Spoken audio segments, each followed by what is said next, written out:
This is your host, Rambunctious. And your co-host, Tayamu Denku. Pick apart the passion. Pick apart the passion. Pick the passion. Pick the passion. Pick apart the passion. Today we have a prestigious St. Louis DJ for many years. I mean, I know you're laughing at that, but I mean, you are, man. And thank you, bro. No, I appreciate it. No, and some of the things I didn't know about, which we're gonna bring up, some nights you did there and some things you did.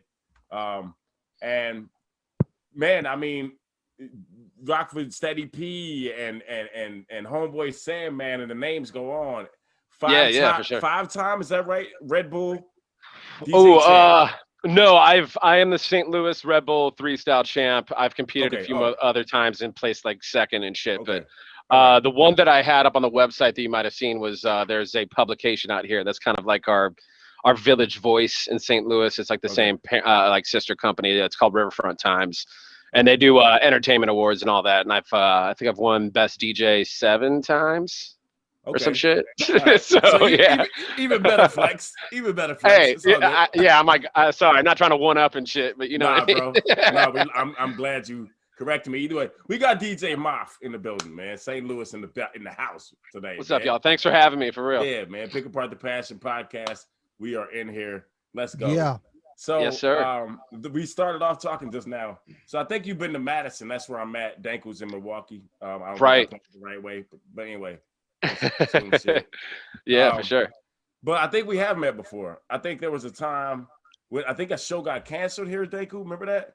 And I think it was Steady P. I think some of the Seven Eyes guy was here. I don't think MAHF was at that show. Oh, okay, but that's the one where the show got canceled. But Steady P was at that. Okay.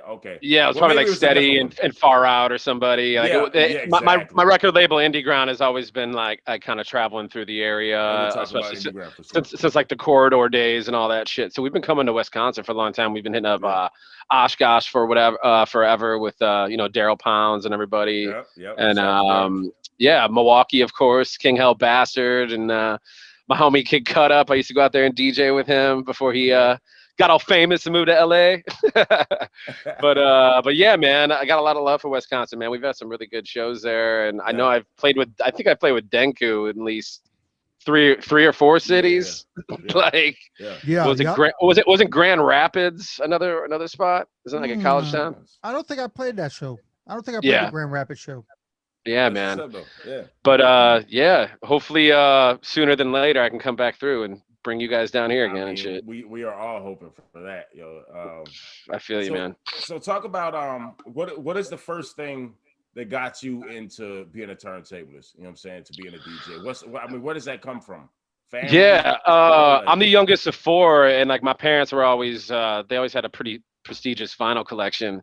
And there's a 5-year gap in between me and all my siblings, and everyone was kind of into different shit. Okay. And I just kind of remember like hanging out in my brother's room while he was drawing comic books, and he was playing like punk rock and early hip hop.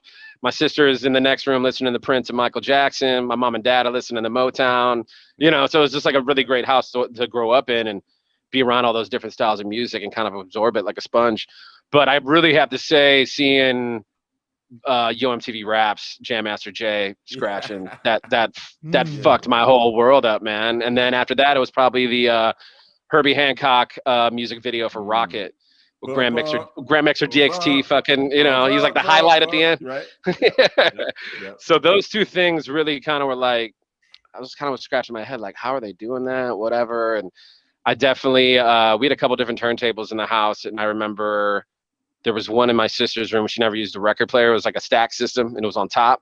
Yeah. Like the turntable was on top. Yeah. And I remember taking like a shitty Christmas record or something when everyone was gone. I put it on there and was moving the record back and forth, and it was a belt drive. So the belt snapped off of it. Yeah. So I ruined it. And I was like, because that's not how those took it work, off and right. took it off and hit it real quick. And she found out later, of course, was pissed. But yeah, man, it just was one of those things where I kind of had the bug, and I just wanted to understand it more. And then when my oldest brother moved to the West Coast. He connected with like a gang of like legendary DJs, and my brother's a really well-known comic book artist, an animator and cartoonist. Where did he move? May I ask? Where did he move from the West Coast? He went to college in Kansas City Art Institute, started getting a really big following in the comic book industry, then moved to Phoenix, Arizona for like a good 5 years. And then was in that's where I grew up. No shit. Yeah, he was in he was in Tempe technically. Yeah. So yeah, just right over there by like Scottsdale and all that. Daco already knows. I'm like, hey. Right. But he went out there and started doing live art at a couple different hip hop weeklies, and it was like with legendary dudes, and he started sending me these mixtapes, and it was DJ Z Trip and Radar and Emil. And Z Trip is considered a fucking god, and he's a legend in my world. He's a legend in AC. He's a legend, period, in the DJ world in general. Yeah. So him and my brother got really close, and like became really good buddies and started kicking it. He just was sending me all this stuff, and it was right around the time that Z Trip kind of like. Honestly, he's kind of the pioneer of the mashup craze in the DJ world. Yes, and my brother Jim was sending me these tapes. They were on cassette tapes, and I was just like, "What the fuck is this? Is like hip hop DJ another level." He's bringing in like Hall & Oates bass lines with Zeppelin drums and putting I was going to parties Chuck D on top of it, and it was crazy. Yeah, I'm sorry to interrupt. I apologize, but no, you're good. I have to say something. I was going to parties out there. And Z-Trip was just starting to do that, and he would still be at big raves and parties out there in Arizona. He always showed his loyalty to Arizona by still doing a lot of shows out there while having this big tour base, in other places. Oh yeah, that's before he got a record deal and the whole nine. I'm telling you, it was. So it was just crazy. And Emil is like my little Eastern brother, the other dude in the Bomb Shelter DJ crew. He's my homie. I still talk to him all the time. And DJ Radar is like over in Japan or something now, like. DJing in an orchestra, like that dude's on another planet. I love that shit. Yeah. But those guys really changed my approach of like what you could actually do, not only with sampling, but with just DJing in general. Because, let's be honest, a lot of hip hop DJing in the mid to late 90s was just staying in the same lane up until the end of the tape or whatever. And dudes weren't really getting adventurous like that. When I heard what they were doing, it just kind of blew my mind and kind of made me think like, oh man, I can incorporate all this music knowledge I gained growing up into and use hip hop as like the backbone of my style, So I got turntables in high school, spent a bunch of money, didn't know what the fuck I was doing. No one around me, none of my friends understood what I was doing. They're like, "Why are you buying old records, bro? What are you doing?" You didn't have rapper friends or nothing like that, though? Yeah. Not in high school for real, man. No, not really. There wasn't a lot of dudes. It was like all about sports at the high school. Where did you go to high school? I went to Vianney. It was like a private school. So it was all like, just all about the football team and all that bullshit. And I just kind of felt like an odd man out. I wanted to leave and go to public school. My parents were like, just finish, dude. It's gonna look good on your resume or whatever. But yeah, man. But I got turntables, and I just kind of made it a mission every day after school. I would just come home, dump my backpack, go down to my parents' laundry room. That's where my turntables were set up, and I would just be fucking DJing. My dad would be yelling from this upstairs, "You're rattling the china cabinets," and all that shit. You know what I mean?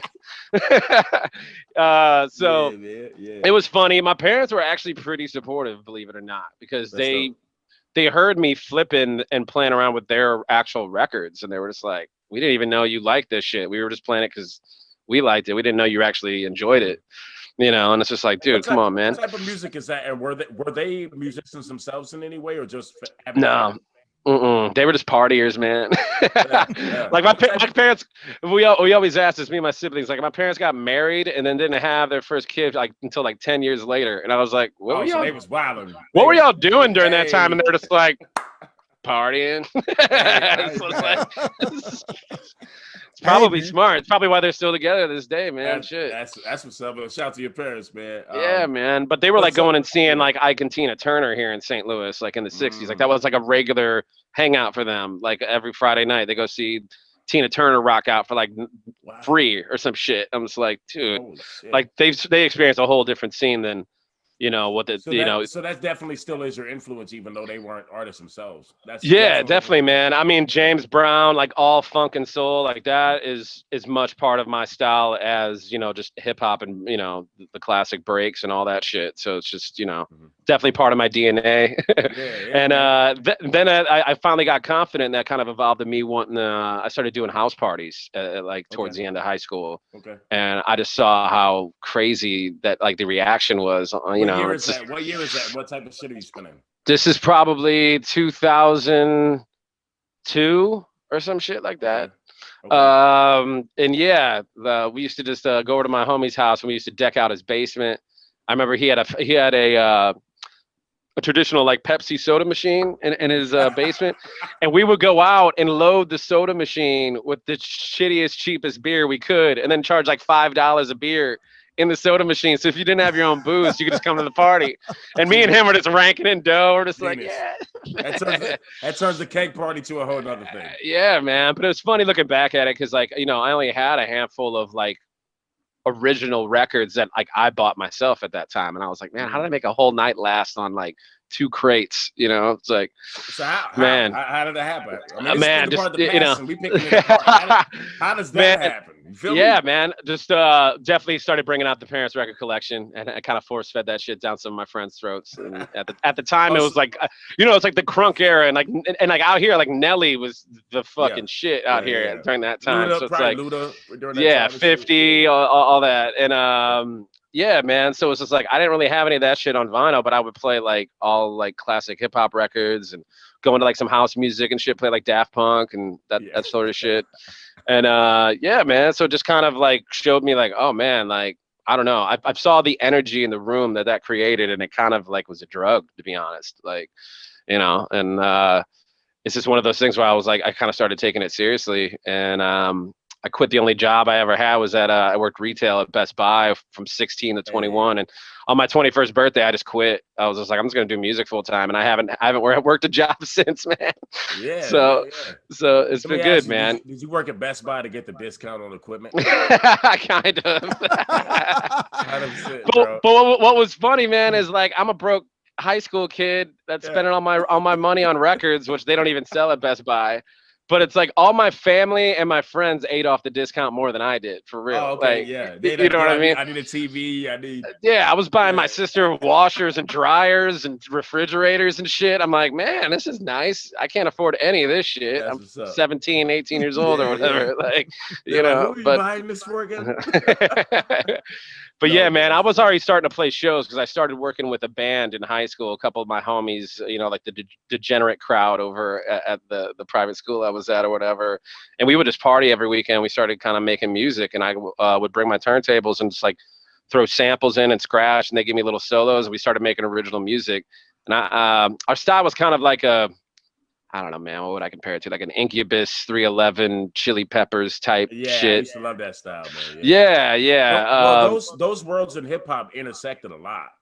So Yeah, they are you did, running into especially. rappers? Are you fucking with any rappers at the time? I mean, No, we had the lead guitarist actually sang, and he actually had a good voice. That dude is still okay, killing shit out in St. Louis. He's in a bunch of that's different what's up. popular bands still. My man Jeff Nations, shout out to Shout out to Jeff. him. Yeah, what up? But we did pretty good for ourselves, man. Like we were like out on like school nights, you know, playing School nights is venues, funny. and you know what I mean. We were like playing venues and drinking and shit because no one was asking our ages.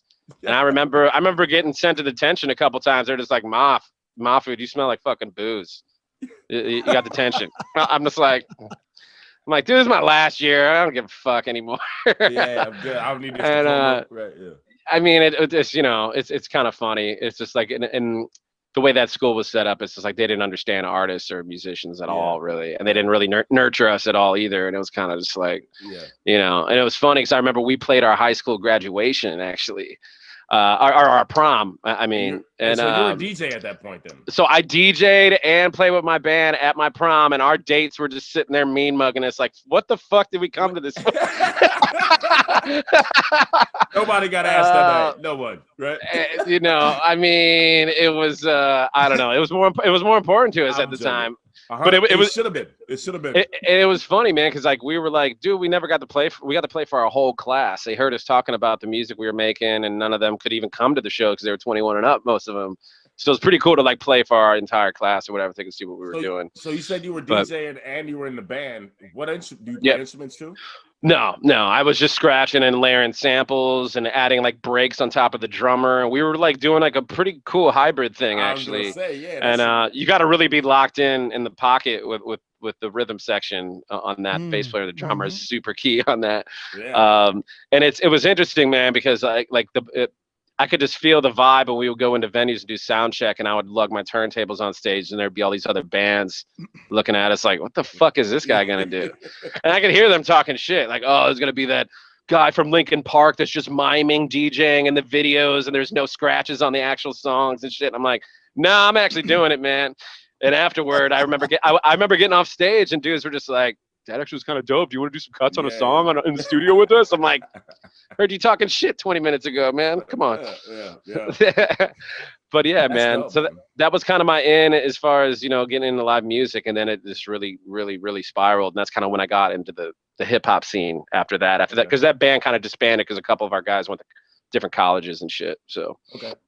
Yeah. So when you're quitting your job at Best Buy to do music full time, like I always wanted to do music full time, you know what I'm saying? But like for an MC, that's some hard shit to do. It's a lot harder, man. That's for sure. So like you're automatically making enough money off the DJ gigs, like yeah, that's what I made sure was happening, because there was a while there where I was making more money DJing weekly than I was at Best Buy. And I wanted to make sure that was happening for a while, up until I felt comfortable enough to be like, I could really bounce and just leave this job, because I hated it, bro. I fucking hated it. I ran customer service. All I did is get yelled at and shit all day. I'd come in hungover. Well, with that, what age is that? Because you said 16 from 20 to 21. That's young 21. ages to make that. Yeah, so that was 21. I quit when I was 21. So I was doing the customer service thing, I think, when I was like 19. Like I think I was the youngest manager they've ever had there, or some shit. Like I was counting. At 19, you're making DJ money, is what you're saying.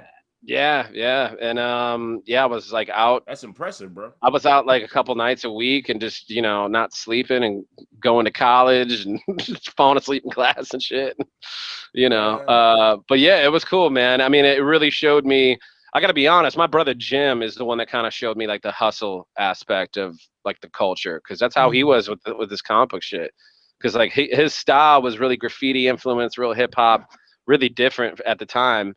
And all the traditional comic books at that time was like big burly fake muscles and shit, like muscles that aren't even on the aren't even real on the characters' arms, like super 90s superhero shit. My brother was just like, I'm not doing any of that, and he caught a lot of people's eye. But he got that hustle from just like, he would print up his own books and put them, he'd like staple them together and shit, and spend a lot of money at like Kinko's or FedEx or whatever now. And he would just sling them out of his trunk and sell them to record stores and sell them at concerts and shit. And he got like this huge following. And then Kevin Smith picked him up, the filmmaker. Yeah. And my brother did the Clerks book, the first Clerks comic book in 1998. That was the number one. That was the number one black and white comic book of '98. So then my brother started working with Marvel and doing all of his own shit and blowing up. And I kind of just watched his path. I was like, oh man, if you really like invest in yourself and gamble on yourself, you're kind of unstoppable, really, man. I mean, obviously you gotta be able to think long term too. But I don't know. Sometimes it's good to roll the dice and just take a risk. Sometimes you gotta jump in, man. Yeah. But yeah, go ahead. What's some early clubs that you've played that are no longer around in your area, and what's some that you've played that are still around? Yeah. St. Louis, especially in this last year, we've lost a lot of places, man. It's it's insane.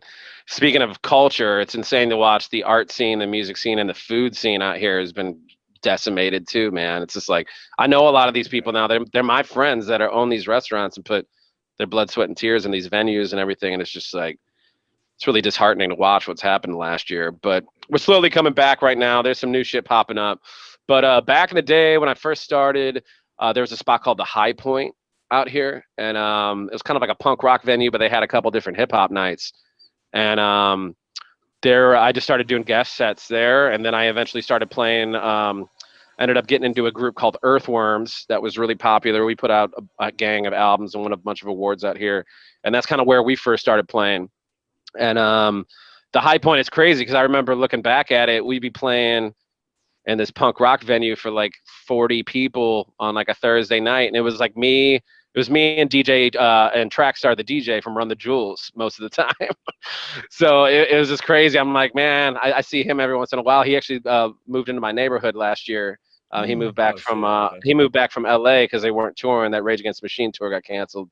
And I run into him all the time. He's walking his daughter. I walk my dog, and we end up kicking it together and talking around the neighborhood. But I was talking to him. I'm like, man, we've come a long way from the High Point, man. You know, you're playing fucking arenas, and you're on Jimmy Kimmel every other night and shit. Like, you know, I've done some cool things too. So I've had some cool opportunities. But yeah, man, he's proud of that dude. But there's been some great dudes who started at that same venue in those same nights, like Tef Po out here. Yeah, Tef Po, salute. Black Spade, Nato Khalif, like all the heavy hitters, man. And a couple of the venues were Cicero's in the Loop. Rest in peace to Cicero's. That was a joint. The Red Sea was a good spot. You could we would just bring our own booze. It was like a little basement joint. Totally illegal, but I don't know how that worked. No, I think those, in certain states there's laws where you can, if you do it right, there's ways you can do that. Because they did that here in a couple spots. It was just funny because we were all underage, man, and the owner just didn't give a shit. He was just happy people were in there spending money, so he was willing to take the risk, I guess. But yeah, a lot of those spots they're legendary joints, and they're all gone now. But right now there's a couple new places I'm playing. Like tomorrow night, I actually just started a new Thursday night weekly last week, and so I'm doing it for the second time tomorrow. It's called Takashima Record Bar. Okay. Some homies of mine. It's a husband and wife. The husband's a DJ. He's a good buddy of mine. Hey, shout out the address and all of that right now. So it's so new. I don't even know the address off the top of my head, but it's in the Grove. Like you might, it's in the Grove. I know that. So it's like an entertainment district out here. Okay. Shout out the club name one more time, real quick. You know. Yeah, Takashima Record Bar. So they kind of got influenced by like those Japanese like listening lounges overseas. Nights. Yeah. So I spin it's all vinyl. You can't bring your computer and shit. So it's like it's back to like the real shit.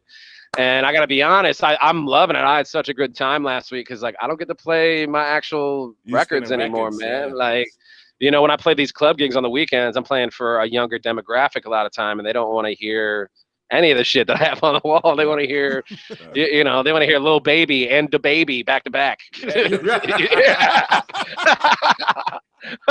Yo, I'm not even gonna say that about that, but I get it.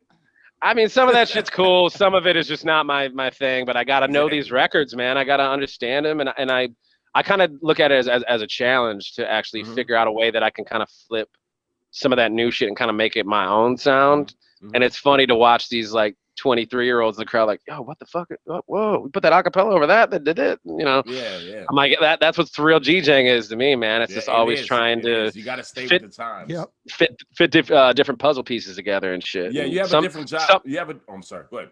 No, I was gonna say sometimes the ideas that you're trying to come up with, you don't execute them right the first time, and you gotta like go back to the drawing board and work on it. But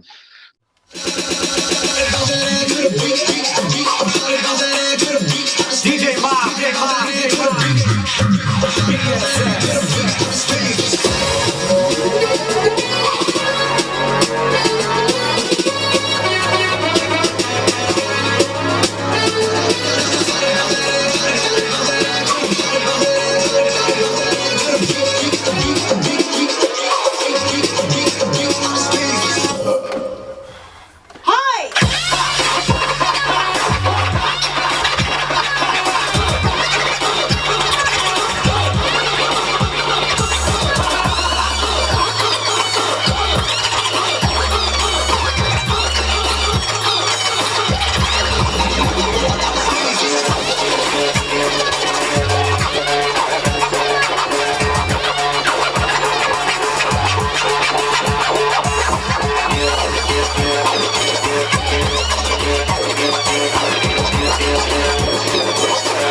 me, that's almost the closest thing in the DJ world as like you guys freestyling and shit. Really, Right. You know, it's just like totally off the cuff. If it doesn't work, you're gonna tell that the room didn't like it.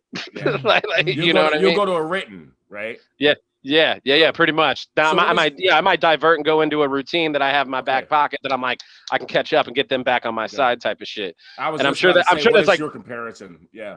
right. I guess it would be kind of like if you really were banking on some insane punchline to really like set that shit home, and then it fell flat in the room, and you're like, oh fuck.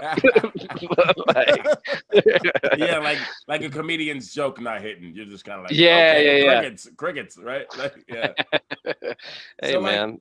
So one question I had watched I think it was a submission video for the Red Bull thing. But the question I have is, you had turntables and pads. Okay? Yeah. So when did you make that transition from going just turntables to turntables and pads? And talk about the difference. Right. Yeah, I mean, that's honestly the equipment companies. That's the evolution of the equipment and the technology has gotten so crazy the last 10 to 15 years since Serato dropped. It's just been a snowball of companies coming out of the woodworks and making insane moves. The digital technology, I do love it. I really do. The convenience factor of it is wild. The fact I can make something over here and literally play it that night at the club is wild to me.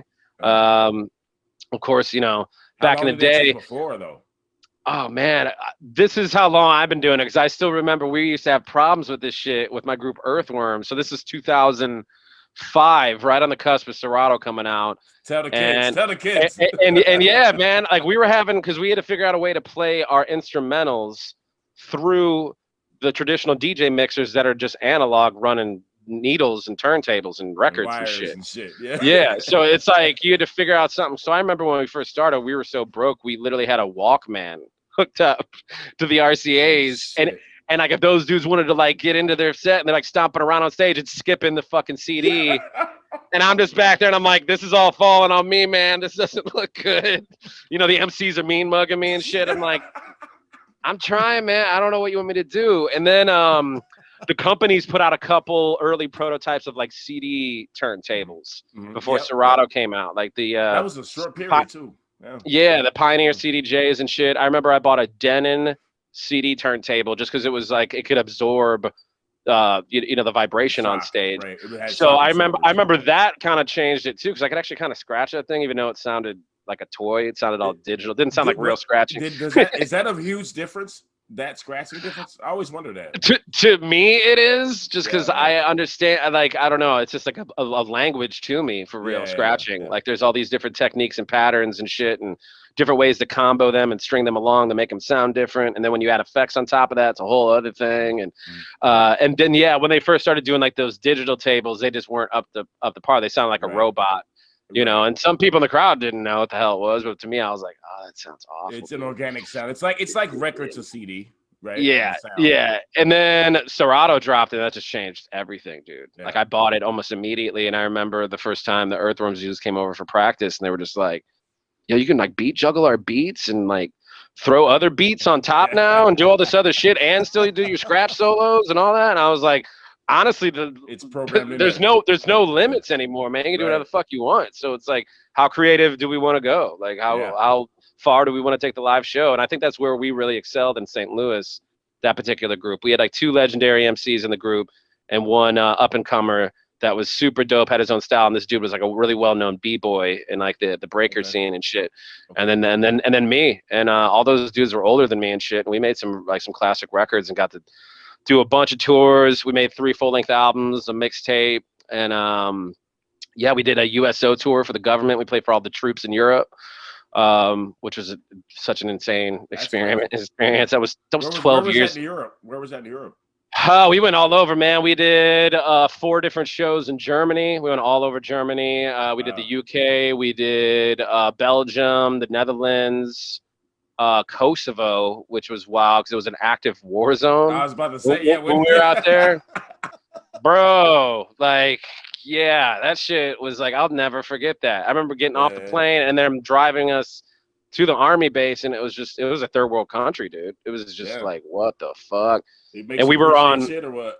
Oh, of course, of I course. mean, goddamn. And we were on military lockdown at the base, and they had us there for a week. And there's no alcohol's illegal in Kosovo, so we were like partying at these other shows with the troops and kicking it and getting to know all these guys. And after the shows or whatever, and it's like Kosovo was like a detox right in the middle of the trip because we were gone for like a month or so. Yeah. And did it change the performance? Not really, actually. Okay. We actually, because we had a live band that we brought with us too, where we did some like kind of like, you know, root style organic versions of our tracks. Yeah. And then they would play their own set. I would do a DJ set to open the show, and then like we would all play together at the end, and it was just a big, well-rounded show. And sometimes, you know, the troops would be like, "Yo, I want to come up and rap," and we're just like, we would never do that at a normal show, but yeah, get your ass up here and spit, man. And some of those dudes, like, I still email some of those guys and send them T-shirts and shit. Like, you know, it was a life-changing experience, man. It was insane. Like, you know, I could never do what those guys are doing, man. Like, I'm just not built for that type of shit. You know what I mean? But yeah, man. But yeah, the technology really did change everything because, you know, is there a different physical dexterity to doing tables? Okay, so it's my only reference to that is I remember my cousin growing up, he was good at he was trying to teach us turntables, and I didn't understand the shit. I didn't understand how to do both. Sure, yeah. I never did that. My brother started rapping first, so none of this shit hit me. Rapping you know, and singing and shit. Making beats. But is there a different like mechanical dexterity in hitting the pads but you're doing it at the same time too? Yeah. You have to learn one, and then you had one, but did you have to learn the other and then learn how to, you know, manipulate? I feel like with the pad integration, though, that's like in the last 5 years or so, they started putting that like on a lot of the battle DJ mixers, like the style of mixers that I usually buy. I was sponsored by a company, one of the biggest DJ companies, Rain. I was sponsored by them for a couple years, and they did a line of mixers, the Rain 61 and the Rain 62, and I was the Midwest rep for them, basically. So the president of Rain would fly to St. Louis every once in a while, and me and him would host workshops. And I had a prototype version of the new mixer with some of the pads and shit on it. And this is before it was even out. And we would invite DJs and producers and hip hop artists to like these workshops, and the president would do a fucking slideshow and talk about all the specifics, and you know, and then he's like, "All right, MAHF, go ahead." And I would do a little 20-minute thing, just showcasing all the different technology and everything. And I just remember dudes just leaning over me, like salivating, like, "What is that? What is that mixer? When's that come out?" I remember DJing, and dudes would come out, just to, like other DJs would just come out to my gigs for a while, just to like watch me play on this new mixer, and like, "Can I touch it? Can I touch the crossfader?" I'm like, "Oh my god, dude, this shit's gonna change the game when it drops." So and it really did. It really did. Did you realize that as you were messing with it before those workshops? Did you realize it, or did was their reaction something to you? Yeah, because like we all kind of saw the specs of like what they were trying to do online before it really dropped, and then actually getting it shipped to me and plugging it in. And I was like, okay, this is the shit that we've all been wanting, really. Like MPC, SP, like kind of integration pads on there, because like that's why I kind of gravitated and felt comfortable, because I used to fuck around and make beats on an SP303 when I first started. So it's just, you know, I was always used to just playing pads and fucking around. And so incorporating that in the DJ world, like it just opened everything up even more, man, where you could do even crazier routines now and different layered stacks of things internally inside the mixer, because there's a memory bank now where it can actually store shit. It's a computer, basically. And that's the craziest thing too. Is rap was seeing that the first time. I was like, what the fuck you got right there? Yeah, you know. Well, I gotta be honest. I mean, yeah. When I've, you know, these old analog mixers, I got like some old Vestex mixers up top there. I don't know if you can see that shit. I got a couple of the 05s. Those are some classic joints, but they're just traditional analog battle mixers. And I remember taking those apart all the time and cleaning them and learning how to mod them and do different shit and put better parts in. And then when the computer mixers came out, you take the hood off and there's just straight up microchips and all this crazy shit now in there. And I was just like, I'm too nervous to even touch this thing. It's a $2,000 piece of gear, and I don't know if I'm gonna fry this board, or like I don't want to even, you know. So it's definitely changed in that way too. It's you know, you got $2,000 at the time might as well have been 10. Yeah, for real, dude. You know And what it's I mean? Like, all I can say, you young DJs out there, if you want to repair all this new gear, learn how to solder. Learn how to solder. yes, For real, yes, dude. sir. Yes, sir. For real, man. All right, so you were St. Louis dude. Mm. Danku has introduced me to Steady P. How do you hook up with Steady P? Where does that relationship come from? Yeah, I mean, man. shout to him. Yo, shout. Steady's my boy. I was just texting him like 30 minutes ago. Oh, okay. Well, Yeah, man. Yeah, P is he's originally from Kansas City, but he went to college in Columbia, Missouri, down at Mizzou. At Missouri, was that Missouri State, I guess? Yeah. And so he kind of started a hip hop night there. It was called Mad Row Mondays. And it was a weekly, and he hosted, but they did, they hosted DJs. They'd host different acts from around the region, Kansas City, St. Louis acts, whatever. And they'd even have like battles and different shit. Like the freestyle battle every Monday was kind of what people went for, to be honest. Okay. Like the battle at the end of the night. And sometimes people would be, even though P was the host, these dudes would be poking the bear. Yeah. And Steady's just like, I was just gonna host tonight, but all right, let's go. And he would just wipe the floor with these dudes. But and he's not a small dude either, so you're not coming at him like that crazy. dude, the way that dude projects his voice fills an entire room. He's got 100%. A big presence, and the skills to back it. But I was already going down there with that band from high school, so he was seeing our stickers at all the venues just plastered all over fucking Columbia, and he was like, who's this band? It was called Essence of Logic. He's like, who the fuck is this? Name. That's a super name, man. The worst part was trying to explain what it meant. We're all like, I don't know. We were high. I don't know, man. So, I get it. I get it. But P started seeing me, and then he booked me at a Mad Row Mondays to come down and just DJ. And me and him, there was an after party after the show.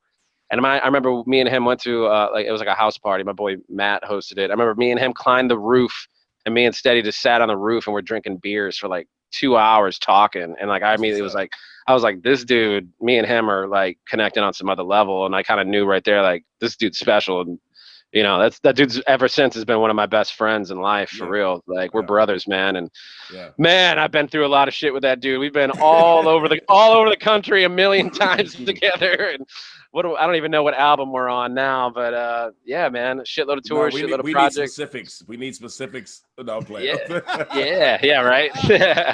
But me and him, I started doing the Earthworm Sing, and he was seeing how we were doing in St. Louis, and we started bringing him every once in a while to do some shows with us. And I remember he played our sophomore album release party, Earthworms, and we sold out this huge new venue in St. Louis, and like the news came down and filmed and shit. So it was all over STL, and it was just wild. And Steady was open, and he had a different DJ at the time.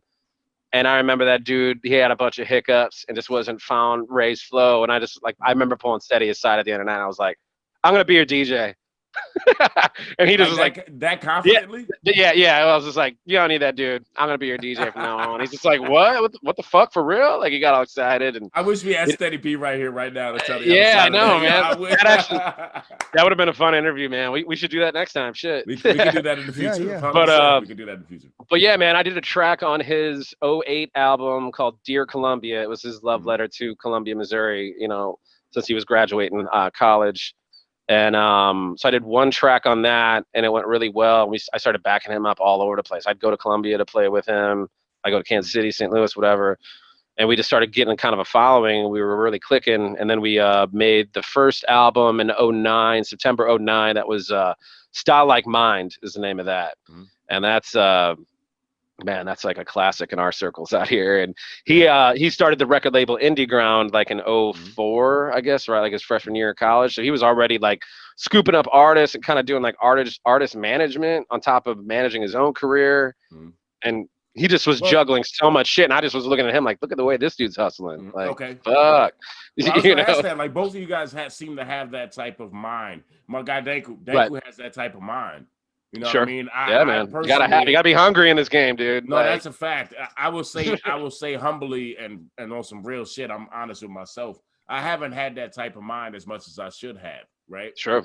What is that's the side of the business did you see that in each other? Is what I'm saying. Like, did you see that in each other, and that's why you just kind of You know Definitely, man. Because like we were just listing off stuff that we were working on, and I was like, "You're really fucking busy. I'm really fucking busy." And we kind of had to be honest, like, can we even make this work if we are really trying to work together? And I was like, I'm down to really try to make it happen, and that's what we did, man. We started touring and all that, and I would block out chunks of my year just to go on the road and you know, promote the projects me and him were doing, and that definitely, because I was still working with Earthworms around that time, and that was already starting to kind of, there was a lot of like infighting in the group and shit. I could kind of see How many that. people were in that group?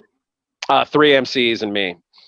Yeah. So that's yeah. I always say anything over 2 people, it's hard.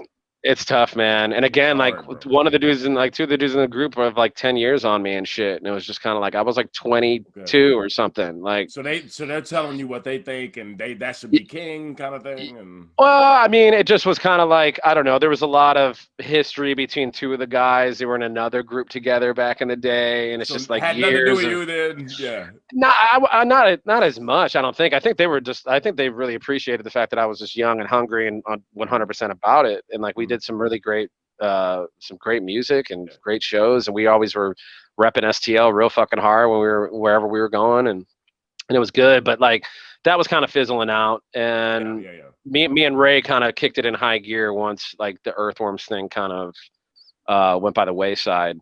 And yeah, man, it's just like we were putting out at least a full-length album a year, and like maybe an EP or a mixtape on top of that, and doing like a couple different tour runs, and just really trying to support shit the right way with music videos and merch. And just, we kind of idolized all the underground hip hop labels that came, before indie ground. Steady definitely kind of used, Stone's Throw, Rhymesayers, Def Jux, all those type of group labels as kind of like a blueprint for indie ground, really, man. And like those tactics really did work, and we did a lot of our own shit too. And Ray understood really early, buying shows and all that other shit is a whole other power play, because you're eliminating the key holders of these scenes that some of them may have been around for years, and they're holding on to that shit, Yeah, 100%. But talk about what that means, buying shows. When you say that, talk about, because that's an era that almost doesn't exist anymore. Some people might not understand what that means. Talk about that, what that meant at the time.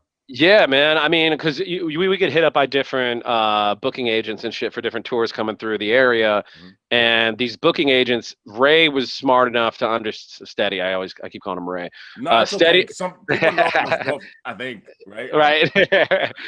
But he was he had that foresight to really understand that, like, yo, instead of me just booking them in Kansas City, I could book them on a run in Missouri, and we could control it all as indie ground. We could book them in St. Louis, then they hit Columbia, which is in between St. Louis and Kansas City. You have to drive through Columbia to get to Kansas City from St. Louis. And then he would book them in KC, and even in Lawrence, Kansas, which isn't too far from Kansas City. Yeah, okay. So like these artists would hit Steady up, and Steady would buy that little tour run, but then he had 4 shows under his belt, and the artists were also like, man, we're getting a lot more bang for our buck this way. Right. You know what I mean? Instead of just coming and doing a one-off in St. Louis, and you're driving to fucking whatever. What year is this? Because that's a tactic that a lot of promoters, MCs, self-promoters used. Yeah. Going forward. So what year is this? Because y'all might have been at the spectrum of that. At the yeah, he was doing it at least like 2009-ish. Yeah. Up until now, he still does that. I mean, and there was that thing I referenced earlier, the corridor that our homie Cool Z used to run, where he was kind of doing like a version of that for like Midwest underground hip hop tour runs. Yeah. So we kind of got involved with the corridor, and we're like, dude, some of these tours we're not going to buy all of them. They're not going to, like, some of these artists just don't, it might not work in St. Louis or some shit. Just got to be selective on your market. But man, he was just Steady. Was always had a genius eye for that type of shit, man, and he still does. Sure. Yeah. Yeah, man. It's a whole different side of it, man. That's a whole other hustle right there. Yeah. Because not only because he would perform at all these shows too. So it's like he'd be hosting, performing, running the show. He's the stage manager. He's the booking agent. Are you helping during that time, or are you kind of doing some of the St. Louis shows I helped out, but a lot of that was just him, man. I mean, I got to give him all that. Salute Steady P, man. That's man. A lot. That's a lot, because I fucking hate throwing shows. Right. Going the wrong way. I was saying earlier, man, that's where the business side kicks in, and it's kind of like, man, this is taking like, it's kind of sucking the life out of my artistry, like especially if you're like working on a project or something, and it's like you got to do all the tedious business, all the correspondence, the emails, the text messages, the phone calls, the Facebook events, the bullshit, It takes some of the sponsored fun out of ads, it. and you know what I mean? It's like, dude, I just want to fucking make some music and play the show. Like I totally understand that part of it too, and sometimes I step back and I'm just like, I just want to play. You know what I mean? Like I'll be there. I'll hold it down. You can even make me the house DJ all night. I won't leave the fucking stage. Just keep feeding me some Jameson, and I'll be there or whatever. But you know, it's just. But yeah, man, it's just. Again, it's just like what you want to put into it, man. And it's like me and him always came from that era where it's like our parents are working until they're fucking 80 years old and shit. Me and him. It's like we don't. I don't see myself ever stopping. I don't really have a plan B. You know what I mean? Like, there's no point to. You know, I saw a meme earlier, the Bad Seed, which coming up, but yeah, man, my homie, DJ Tro got here, produced a bunch of beats on that record.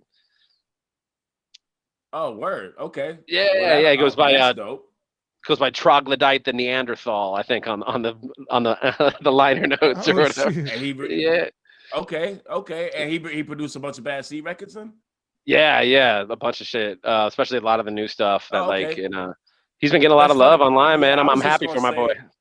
Oh, okay.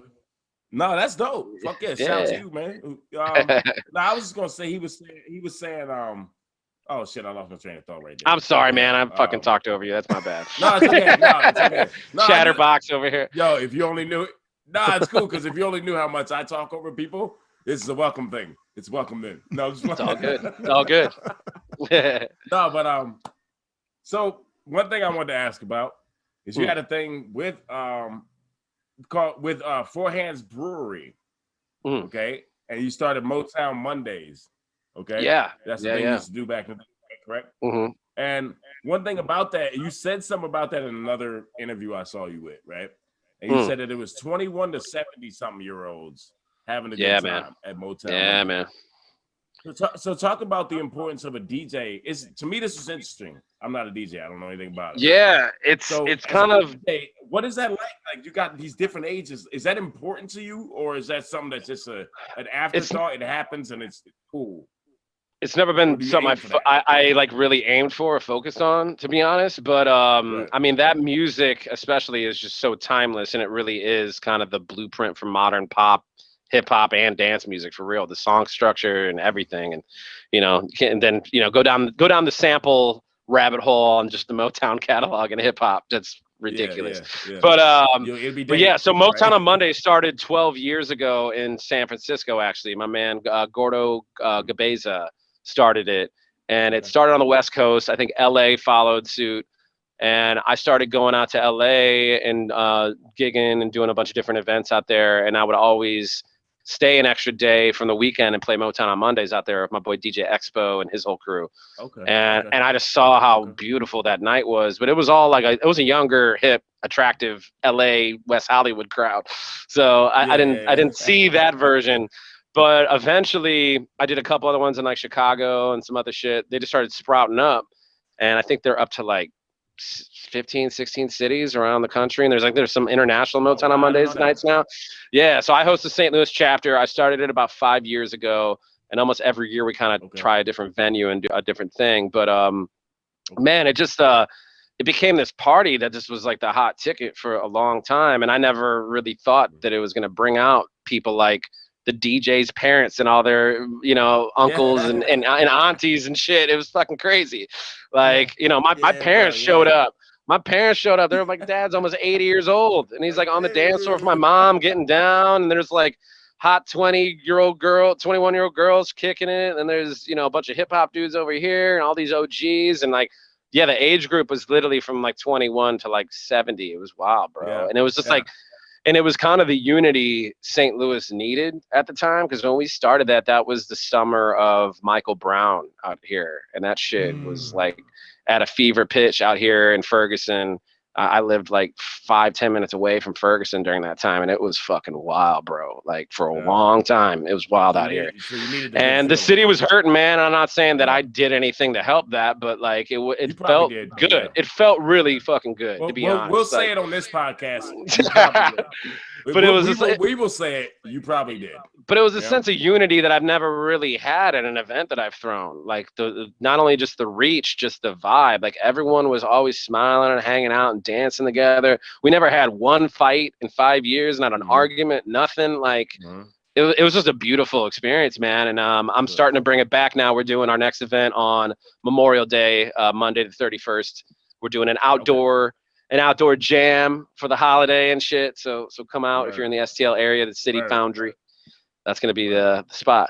There you go. But yeah, Motown Mondays, man, it's just super heady funk and soul shit. It's like, you know, we'll do a couple theme nights every once in a while, which are kind of fun too, because there's a different crowd that comes out for that. We'll do like Motown versus hip hop, and we'll play the Motown records and then like what's sampled out of there. Right. You could basically just play Dilla. You could just put on Dilla Donuts and walk away, really. but you know what I mean? But yeah, so some common quality songs, right? So, sure, yeah, and Get By with the Nina Simone shit, yeah, man. Right. But right. it's just you know, and we do like visuals and dancers and all this, and it's just like a super good vibe. And I got a really good crew of DJs that work with me. They're some of my best buddies in the scene out here, and yeah, man, I'm excited to kind of bring it back. It's been a long time. I was just doing the live stream thing for like the last year. I was just streaming on Mondays and doing like a little small remote version of it in this room, basically with like some visuals on Twitch and shit, and it was popular. Definitely was a good night, but it's not the same experience. You gotta be able to converse and socialize. And I felt confident on bringing it back to STL right now because this venue, especially City Foundry, they're doing outdoor shows and they're doing like these seated pod areas. I think they range from like 4 to 6 people. And you got to kind of stay in your little area, and you have you have like a QR code. You order your drinks, a waitress comes out, dumps your booze on you. You don't even have to get up, but you can like stand up and dance and shit. But like you can't really like walk over to your neighbor's pod and like kick it. They're still kind of strict on that, with COVID and shit. But I mean, I feel it's the safest way to do a show right now. Outside in that pod structure, and it's gonna be pretty dope. I'm excited. Yeah, man, that's dope. Yeah, man. Does the feedback change how you do anything?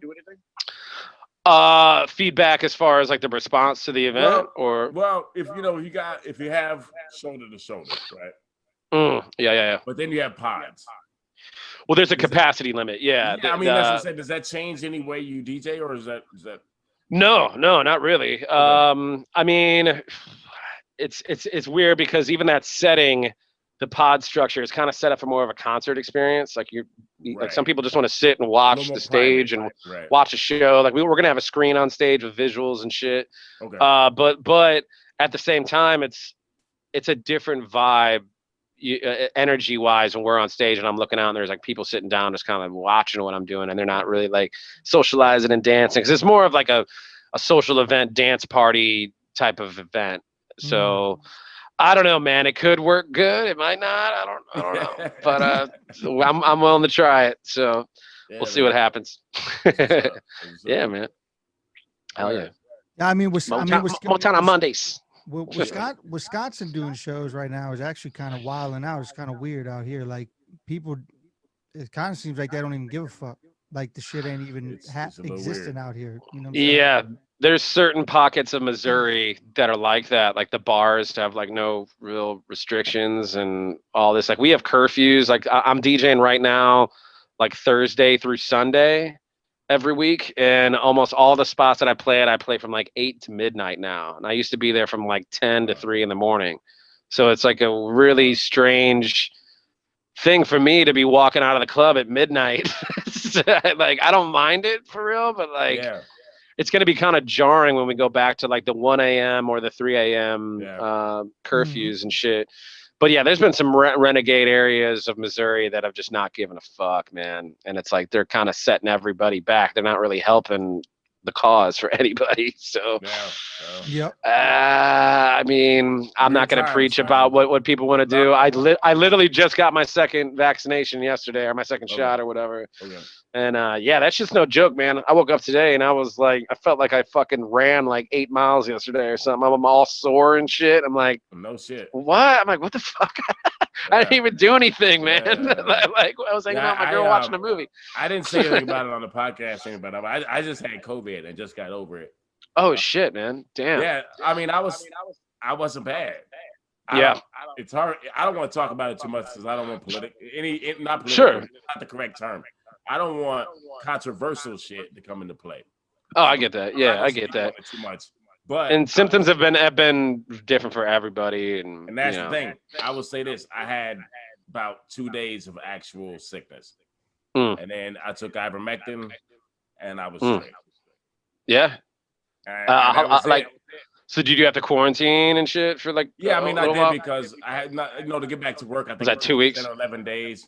Yeah. Before I got a negative test, and so then I went back to work today, actually.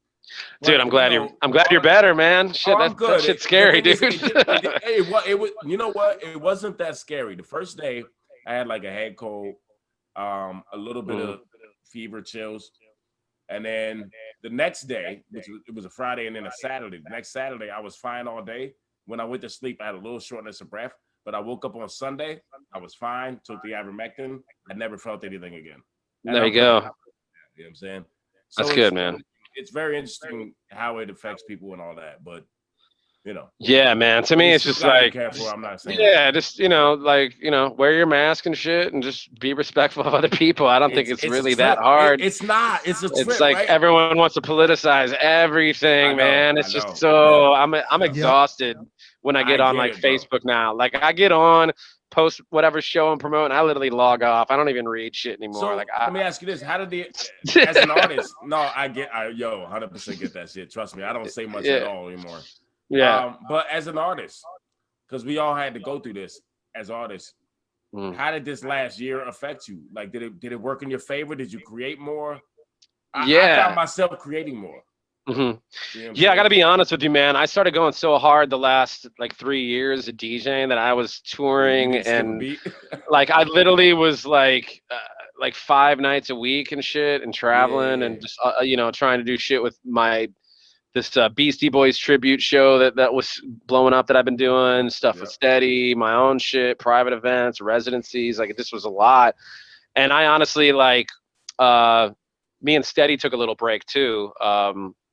And I just all my other projects were kind of just like dead in the water. So I just was kind of like took a break and just focused on DJing and like really throwing like events out here and shit. And I think that helped me as a DJ to, grow even more. But COVID, when that shut everything down, was just like, kind of was like, all right, man, like you got all these toys in the studio still, fire them up. Let's whatever. Like maybe now's the time. You wanted to make some more, get back in the mixtapes and all that shit. So I used to do that all the time, and like I kind of haven't put anything out in a couple of years, and so that's really what I started focusing on. Was just making a couple new projects that I've been wanting to do for a couple of years now. I was like, if you ain't gonna do it now when you have this time, you're never gonna put this thing out. Like, no, that's facts. real, man. Yeah. And then surprisingly, right before COVID, my group Earthworms reunited a version of it. After a 10-year hiatus, which is crazy. Yeah, that's dope. We lost one of the members, and he's out in California and shit. And we started doing. Our homie passed away from a hip hop group here in STL called Midwest Avengers. My man Intellect MC, he was a legend out here, and we kind of got asked to play the tribute show. And we were just like, I'm down to dust the cobwebs off. You guys are. Let's do it for Joe. Like, he was our homie. He was on our records and shit. He's got guest verses on our albums. So we did that show, and then it was kind of like, we were all like, this is kind of fun, man. You guys want to make a couple tracks or whatever? Sure, yeah. And now that's completely spiraled, like almost a year later, and we have an album coming out this summer, a full length, and we're going to press it on vinyl. We got signed to this. We got signed to this label called Breakfast Records out in LA. It's a new record label. And yeah, man, we're about to get pretty much in high gear on all that. I don't think we're going to be able to tour the project really, because one of the MCs is still in LA, and then one of the MCs is here, and I'm still here. So it's I don't know. We're going to knock out some music videos and do some fun shit, but I don't know if we're going to be able to take it on the road or anything. But I'm really excited about that. So I got a project that's like one of my most popular mixtapes. Probably is a series called Homemade Junk. I think I've done 3 of them to date, and I've been working on the 4th one for like the last year. And I probably need to just finish it because I keep making shit and it keeps getting bigger and bigger to the point where I don't even know if this is all gonna fit on one tape, but maybe we'll do volume 1 or 2 or some shit or whatever. Yeah. But so people are really excited, and I would like, that's what I loved about streaming on Twitch is I would show people previews of what I was making every week, like on my live streams, and people were just like, "Oh, this is cool." It's like some exclusive content or whatever. Yeah. So I got a bunch of solo shit coming out. Earthworm's album's dropping this summer, and me and Steady just got back in the studio a couple months ago too, and we're working on a couple new projects. Man, he's got a lot going on, and it's been 5 years since me and him have made any music together, so it's pretty exciting.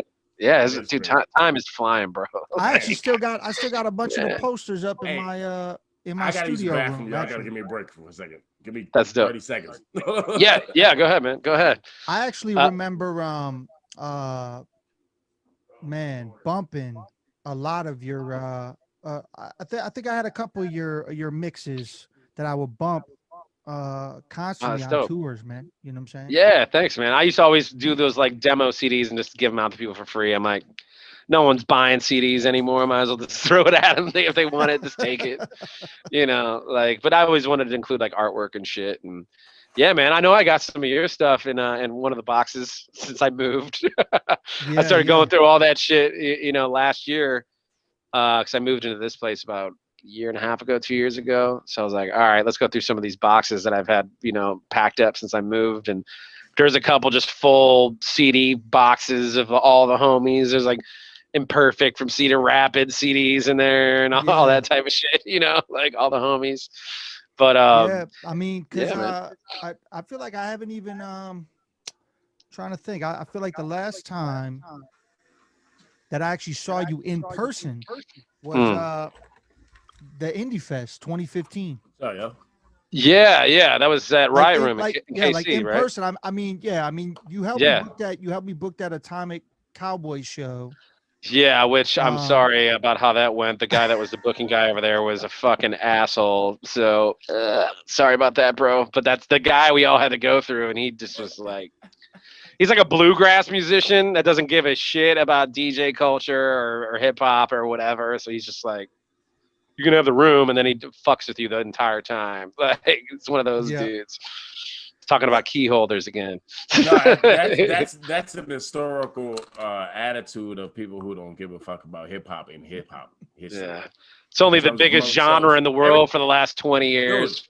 But it's happened at every local level, mid-level level. It's fuck you, and it's like, wait a minute, you don't understand? We're making you your motherfucking money. Sorry. No, I get that. What's the venue situation looking like in Wisconsin right now? Did you guys lose some rooms and shit, or we don't even know? Well, Milwaukee, there's at least I think 2 spots that I used to book shows at on a regular that are no longer, and then there's one. There's one that's been doing digital shit, and I feel like they're gonna reopen. I don't think that's Cactus. Is that Cactus? Cactus, yeah. Yeah. And then there's another there's another one that I've booked bigger shows at, and that one's straight because it's it's owned by Paps. So that's cool. Yeah, that's a dope ass fucking venue too, man. I love both. But like the Public House, I think that's all the way gone. River West, right? Damn. Yeah, Riverwalk. And I feel like the last big show I played there actually was I opened up for Cool Keith there. Yeah. Oh, dope. Yeah, Black Elvis. But I'm pretty sure was he good or was he awful? Because he's always hit or miss, man. I love him too. I'm a fan. I've heard the same thing. Never seen him live. I've heard the bro. He's done some bullshit to St. Louis crowds, like bullshit. I don't.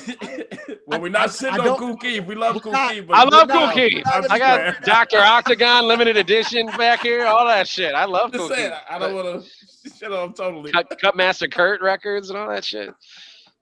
Man. Shout out to Keith, man. I'm not dissing Keith. Yes, it's I just, know you're not. I'm just playing. It's just, dude, you're a legend. We want to hear you actually rap. That's all I'm Come trying on, to son. say. Say Like, that shit. No matter who you are, that is your job. I will say that in representation of Pick Apart the Passion podcast. If you rap, right. motherfucker, rap. Well, I'm friends with Denku on fucking Facebook too, so I see him go on some epic rants sometimes about that exact topic. Exact topic. So I know how you feel about it. Here? Yes, sir. Dog, I feel the same way, man. Well, my thing is, I would love to hear him do. I just want to hear him perform all of the Dr. Octagon shit, like the first record. I just want to hear that done live. And like, the only thing I've ever seen him do is like Blue Flowers and one verse. One verse. Like, he moves on real quick. Yep. Onto like Diesel Truckers or whatever. Like, sex style. No. You know. But anyway, I feel you, man. I think some of those dudes, maybe they're either just burnt out on their classic records, or they're waiting for a promoter to really fork over the money for them to do that show right. Like get Dan the Automator to actually like tour that shit with him. With what was it? I forget. It was Qbert on DJ cuts, right? Yeah, it was Qbert on that, and then Kid Koala did the cuts on Deltron. So yeah. Okay. So if they could get those 3 dudes. Yo, Kid Koala killed that shit, by the way. Man, you know what? 30 is the one I go to. A lot of people look at me like, what? And I'm like, wow, that's me. It's a classic, but I'm also a huge like science fiction nerd and all that shit too. So I love everything about it. That album I actually put on at the beginning of like all this shit going down last year, and it was like weird. I was like walking my dog, and like the neighborhood's all quiet, like in the beginning of like COVID. Wait, hold up. Why did you go to that at the beginning of COVID? I'm not interrupting your thought. Something about something about like some like apocalyptic mood type shit, just because of the way the world was feeling. I remember walking my dog. Yeah, it was just weird. Like I just remember like walking around my neighborhood and like it's just quiet. There's like I live on a pretty busy street in South City, St. Louis, and there was like no fucking noise, no traffic. Weird. And like I'm walking my dog and I'm listening to this Deltron album about like civilization crumbling, and I was just like, this is kind of crazy, man. Like it was an interesting soundtrack actually. And then of course the first single off that album was a track called Virus. So I started making a routine about that, and I was gonna do a video for that. Wait, what do you mean? Oh, or DJ routine. Yeah, because there's some lines in there that actually kind of so you're saying pertain to what was going on. So you're saying you're giving us exclusive is that you're gonna finish that routine. Yeah, now I have to. And now it's gonna come out. Is that what you do it? I don't know if it's gonna hit. I don't know if it's gonna hit as hard now. Everyone's fucking trying to party again, and they're out. Dog, it will hit. You know what? Just send it international. It'll hit hard as fuck because right now. Oh, dude, India and everything, man. The shit is the highest it's been since the beginning. Right. Not here. Motherfuckers here are like, oh, we're all good. Man, you know what I'm saying? But over there. I'm going to give you a more positive outlook than that. Sorry, Deku, but I got to give a more positive outlook than that. I have to. Seriously. What you got? Because people will appreciate it based on, this is like a 9/11, right? If you just say the words 9/11, people will be like, yeah, I remember that shit. You know, such and such. I was smoking blunts with my homies watching CNN, or I was there, whatever. You know what's fucked up about that real quick? I was really smoking blunts with my homies watching CNN. I actually slept until the afternoon. I didn't even know the shit happened until I woke up. Yeah. Okay, so my dude woke me up at the first plane, right? And then I was like, whatever, man. I'm going back to sleep. We had a rough night. I was 21. We was drinking and shit. So then the second plane, he said, yo, a second plane hit the World Trade Center. I popped up out of bed like, what the fuck is going on, right? But here's my point. COVID is going to be in 20 years, that thing you mentioned like 9/11. Like, remember COVID? Yeah, for sure. Yeah, so what I'm saying is do that shit, because at some point people are going to be like, yo, remember that track that he dropped around COVID? Yeah. Dude, Dell's got a line in there, and it was right around the time where like everyone was having the toilet paper freak out, you know, and like all the shelves are empty, and he's got that one line on the Virus track where he's like, everybody go get your canned goods, blah, blah, blah, blah, and all this shit. And I was like, oh, man, this is like fucking perfect for right now.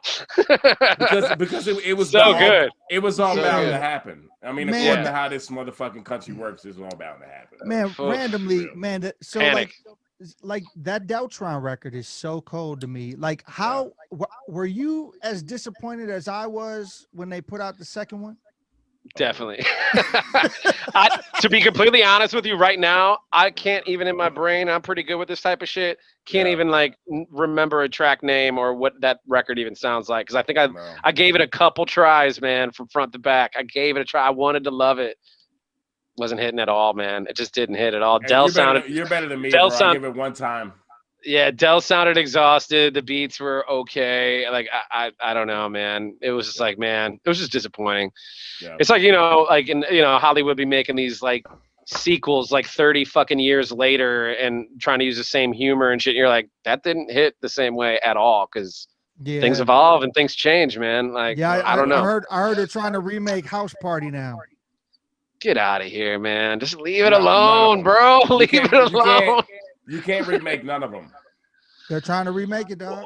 There's a rumor that one of the studios sold the rights to The Godfather, and they're going to remake the fucking Godfather movies. What? I'm like, dude, there's certain things you just can't touch. So like, I'm sorry. That should just be cemented. Podcast is over now. No, it's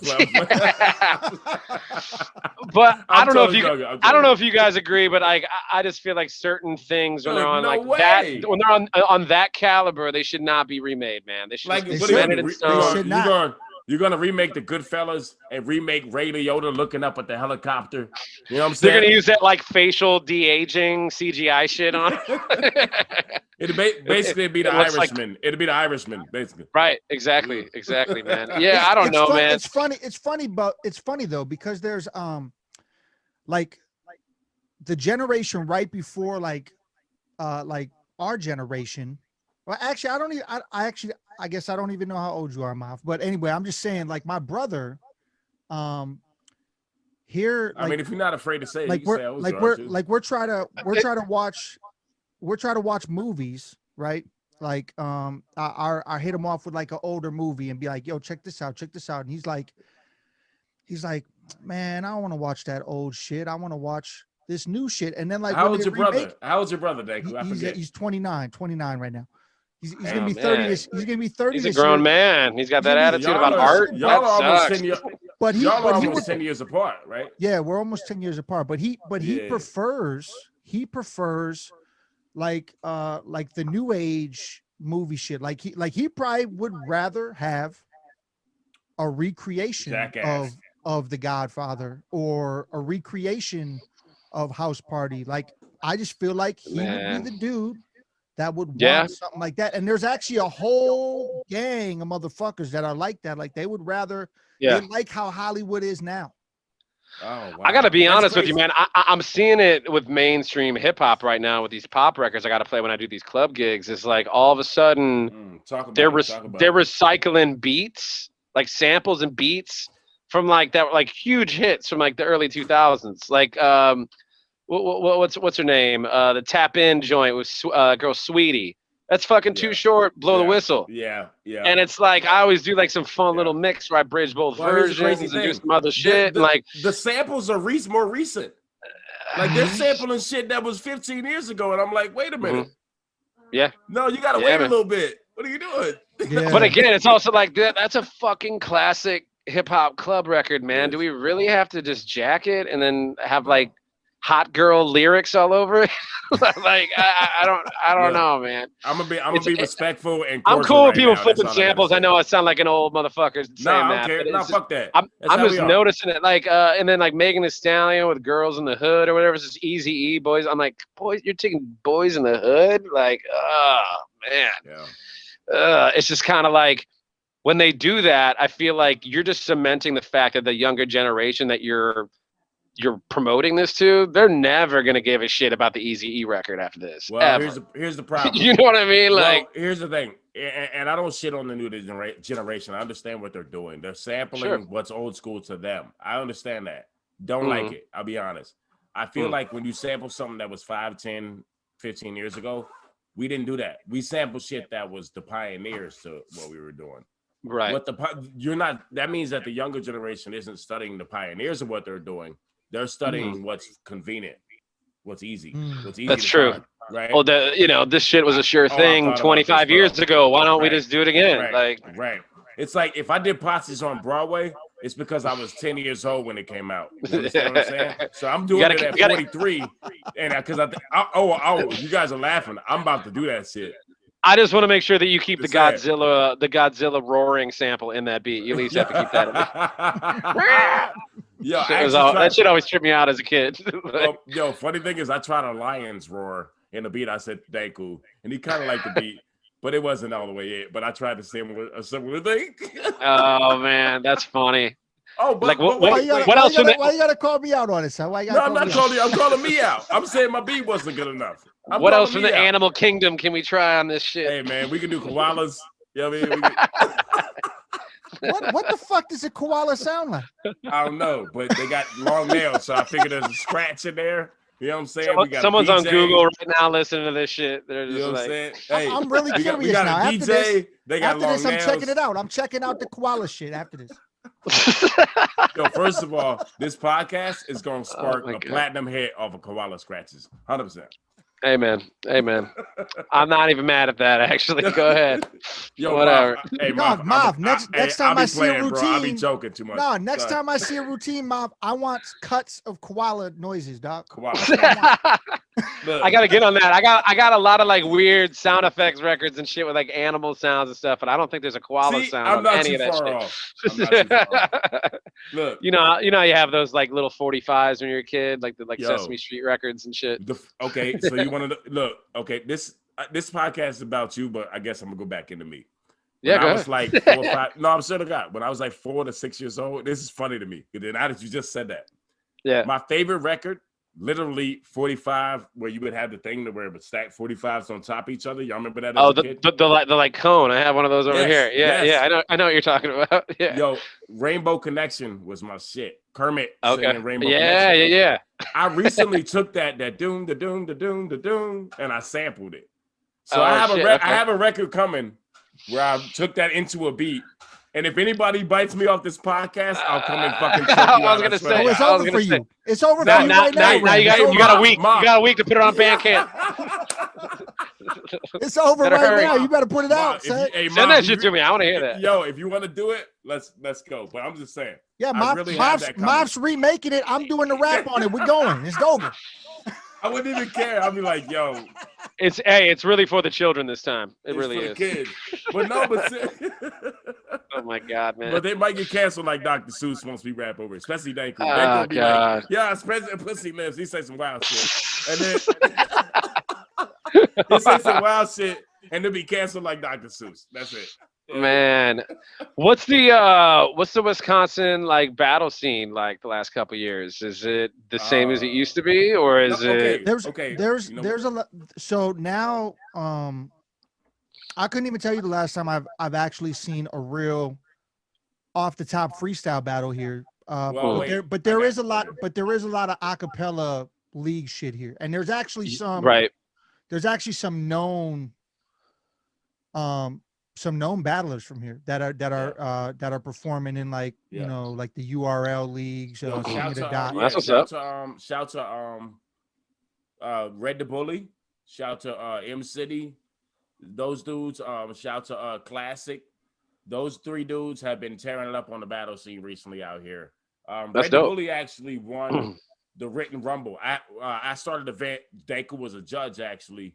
It's called Written Rumble. And it's not a battle like where you battle face to face with people. Right. It's round for round, and you spit your best 16. So it's 16 against 16.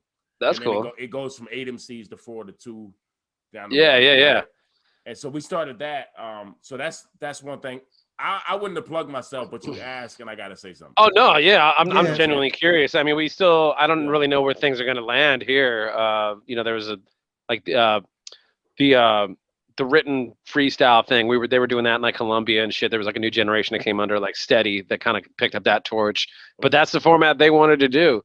And I don't know. To me, I guess I'm an OG. I want to hear I'm an real OG. off the top. Yep. I want to hear beat. I want to hear drums and shit too. I want to hear. Me too, man. But wait, I don't I'm an know. OG. I'm an OG too, but I love written shit.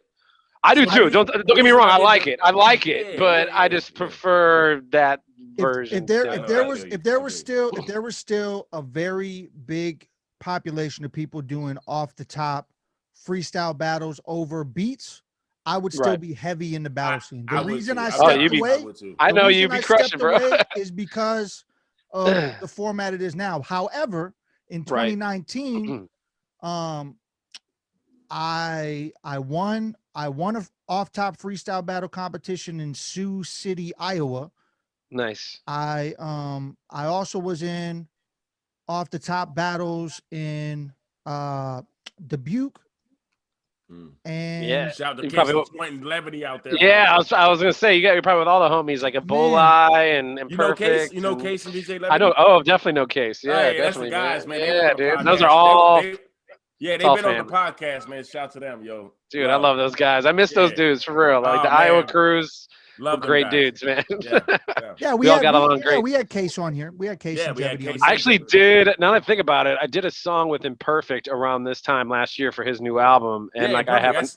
I haven't heard a thing about it. I need to hit that dude up. Like Okay. it's a Well, year hey, ago. Are perfect. you Hey, putting that out? perfect. What's up? Hey, perfect. Hit up Come Mom. on, Rick. Come on, Rick. Yeah, me and Love them guys, Imperfect man. actually me and the actual song that me and him did together, he ended up using on a record of his. Nice. I can't remember the name of the record. I feel like this was He had one called like Neon Creativity recently, and Yeah, that came out like, what, a year ago or so? yeah, yeah, I this think was I an did. older one. This was an older one. It was older. Okay, I remember I'm that drawing a one. blank. Yeah. Those dudes are like family, man. He's killing it. He's got like Yeah, a man. like a thrift store now, or I like can't some. wait to go to it. I can't So wait I've to go known to it. Case for probably 14 years now. I mean, it's dumb, you know. And he actually was in the Written Rumble, the thing I was just talking about. He came out here and was in that.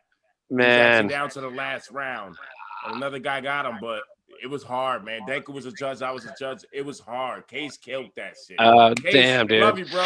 Yeah, it's tough, dude. Especially when your homies are up on stage. It was like, Yeah. rough, but yeah, it was fun. It was a great Man. time, man. yeah, I just miss everyone in that scene, basically around the Midwest, especially, dude. Because a lot of those dudes, they've all crashed over at my spots. I've crashed at their houses. We've made songs together. We've eaten a million meals together, drank, kicked it. Like, it's all a big family, really, if you think about it. It's not a huge amount of people doing that shit, and the people that are still from those crews, they're still active. They're ready to go again, man. Like, so talk about that. Do you feel like when you go other places, is the camaraderie the same? Because the Midwest does have that camaraderie. There's a lot of MCs within the Midwest that do that. It gets a little bit more standoff. It gets a little more standoffish on the coast, I feel like. I'll never forget when me and East or West. I think West is more chill. I also know more people on the West Coast, so maybe that helps. But West Coast is just chill. Like I said, I grew up in Phoenix, man. It's just a little different. It's way more my speed, just the whole vibe of everything. And it's like, don't get me wrong, I love like New York and shit, but it's I don't think I could ever live there. But I'll never forget when me and P were on tour a couple years ago. We played the New Eurekan Cafe in Brooklyn. Okay. Classic hip hop spot. That's like where Doom first wore the mask and shit. That's where Mos Def started. Like legendary stories and shit. And I'll never forget, we pulled up to the front because it was like in the afternoon. We had to do sound check early. And we pulled up with our Missouri license plates and shit. And there's like a dude like unlocking the venue, and he wouldn't even like talk to us. Like he was like not even like holding the doors open for us and shit. I'm like, damn, dude, this dude's being a dick. Cold, right? And it's like we're setting up, and they're just kind of like, you can tell they're like looking at our car, like Missouri dudes, what the fuck, And it wasn't until me and Steady, the sound guy, showed up, wired us all in, and then me and Ray ran like the first 2 songs of our set, just to kind of get a feel. And like all of a sudden the whole vibe changed with the staff and everybody there. And they're like, yo, what do you guys want to drink? Y'all are fucking sick. And I was like, I was like, you guys are really standoffish. When we walked in, I wasn't thinking you guys were even going to talk to us. And they're like, yo, to be honest, it's a rite of passage to even play here. And we saw you guys pull up, and we were kind of just like, Missouri? I'm like, I get it, dude, but damn, like you guys are cold-blooded, dude. Like, I mean, every time, I feel even when I brought Ram with me to New York, Yeah. I just think our vibes though, like when we start rhyming, they don't even think that we're from where we're from. You know what I'm saying? See, and I feel that. Yeah. No, you're good. I wasn't gonna say nothing, yo. I wasn't gonna mention what he's talking about, but now I'm gonna get into it because we did the Yule Prog, the last Yule Prog. Okay. Yeah. We also went and we did end of the week. Yeah, and end of the week. Oh, so that's three different ones, and then there was the one in Brooklyn. Okay, end of the week they was feeling the show with Dama Nils. This is the second time we've shouted her out. Love her. You know what I mean? And Wordsworth. And then classic. And then we did it somewhere in Brooklyn. And dog, when I tell you that was Drum. That was Drum. Okay, no. That no. That was okay, mad. I know what you're talking about. We did a club in Brooklyn. The other two times were cool. But when we got to Brooklyn, yo, the motherfuckers was on the wall as if we weren't even doing anything. I was 3 songs. I only had like 4 or 5 songs. I was gonna say they probably give you like 15, 20 minutes tops or some shit. I mean, I'm on my 3rd song, and then they're like, okay, all right, we fuck with this nigga. And then there's like maybe 4 people that came off the wall, right? And it's like you can't show it on your face that you're frustrated and shit. No, bro. Yeah. Like at all. You gotta power through it and eye the tiger type shit. You don't know. Look, I'm to me, my first 2 songs, I'm like, yo, I'm killing this shit right now. But I'm not. Right. So I get to my 3rd song, and then I'm like, all right, now the crowd starts to come out. And when I say the crowd, I mean like 5, 6 people, maybe. Right. Yeah, it was not popping. It was not. But that was a big deal, right? Like, so they come off the wall. But the thing was, they needed to feel you first, right? Right. And then afterwards, people came up to me like, we were really feeling you. I'm like, that's funny, because you on the fucking wall the whole time. You know what I'm saying? That's why I used to love. Do you guys ever come across my homie? He lives out in Lawrence, Kansas right now, but he's a Bay Area dude originally. My man Approach. I know out who here. Approach is. I know who that is. Yeah. Dude, that dude is not only like a big brother to me and P, but like that dude's like one of my favorite performers, period, like in hip hop. But I would always respect the fuck out of Pro because he would just get up when he was out of town, and the first 10 seconds, if he could tell the crowd wasn't paying attention to him, he would just jump in the fucking crowd and just like go up to groups and like corner motherfuckers against the wall and be like spitting and freestyling about what they're wearing, like. And he just had this way to like bring everyone together on the floor, push them up to the stage, and then when he felt like it was a good little crowd, he'd jump back up and he just had him in the palm of his hand after that. And he used that tactic constantly, and I'm like, not everyone can do that. Like that takes a lot of confidence. And I'm kind of like, his tactics on that shit, I never saw it not work. Yeah. You know, it's like, man, in their face. So how do you do that as a DJ then when people aren't feeling? Yeah, man. I mean, number one as a DJ, I always feel like it's incredibly important. Like I always think about this throughout the entire night because there's different waves of people coming to, especially these clubs. Concerts are different because I do more like performance-based DJing when I'm in front of like a crowd at a concert. Like they want to see some shit. They just don't want to hear me play a song and do another song and another song and that goes on for 20 minutes until the next rapper comes on. It's boring. Like no one gives a shit about that. Like they're not gonna remember me if that's all I fucking do. You know what I mean? Like at all. So I'll either pull out some old routines or just kind of come with something that's like not exactly scripted. I'll start with some scripted shit and then kind of branch off and to see where I want to go, whatever, by reading the room. Because you got to read the room, man. You got to kind of almost.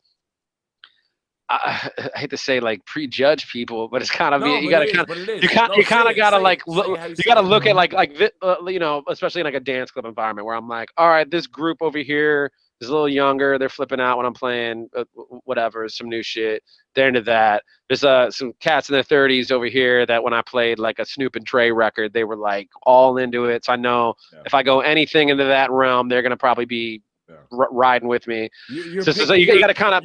I'm kind of picking apart the room, like on different factions of it. Yeah, exactly, exactly. Hey, I'm a sucker for getting that little cheap. Hey. But to me, it's being smart. It's being able to understand, like what you can get away with and what you can execute to have the most impact. Really, you know. But as a DJ, that's your job. You have to pick apart the room literally. Right. Who's at this table? Who's at this table? Who's at that table? You know what I mean? Right. Oh, totally. And it's different on like the concert experience. Is like the next show me and Steady got is on May 22nd out here. We're playing like the best venue in St. Louis. It's called the Pageant. It's like I think Rolling Stone magazine rated it like in the top 10 venues in the whole country. It's fucking dope. But my Beastie Boys tribute show that I've been doing for a couple of years has gotten. You skipped over that, by the way. You skipped over that. Yeah. We can talk about it. Rolling Stone magazine. Shit. Hey, but that video. Let's just go ahead. Hey, man. But it's funny. We're not gonna skip over your accolades, bro. We're not gonna skip over your accolades. That's what's up. But the Beastie Boys project, I kind of started doing that once when MCA passed away. Like, man, that was what 2012, 2013, something like that. And we did it for like 2 years. I forgot about that, but that's a long time ago. Yeah. Yeah, I think it was 2012. So I think the first couple of years we just did like a DJ spin tribute with like people doing live art on like skateboards and boom boxes and visuals and all kinds of shit, and it was dope. And a couple years in, I was like, man, I want to put a band together and try to pull off some songs with the band. I'll be like Mixmaster Mike or DJ Hurricane or whatever. Sure, yeah. And we did that. We sold out a pretty significant venue in St. Louis. And then all of a sudden, it was funny because we only had like a 30-minute set with the band. Then we went back to DJs and the crowd was pissed. They're like, that's all you got? What the fuck? That's all the band's got? I'm like, dude, we had like a month to prepare. This is all we learned. Like, and it was after that I was like, we should maybe take this shit seriously and try to do it more than just once a year. Yeah. And we started practicing. We just developed this whole show, and it's just taken us to some crazy places. I'm touring crazy venues with that crew.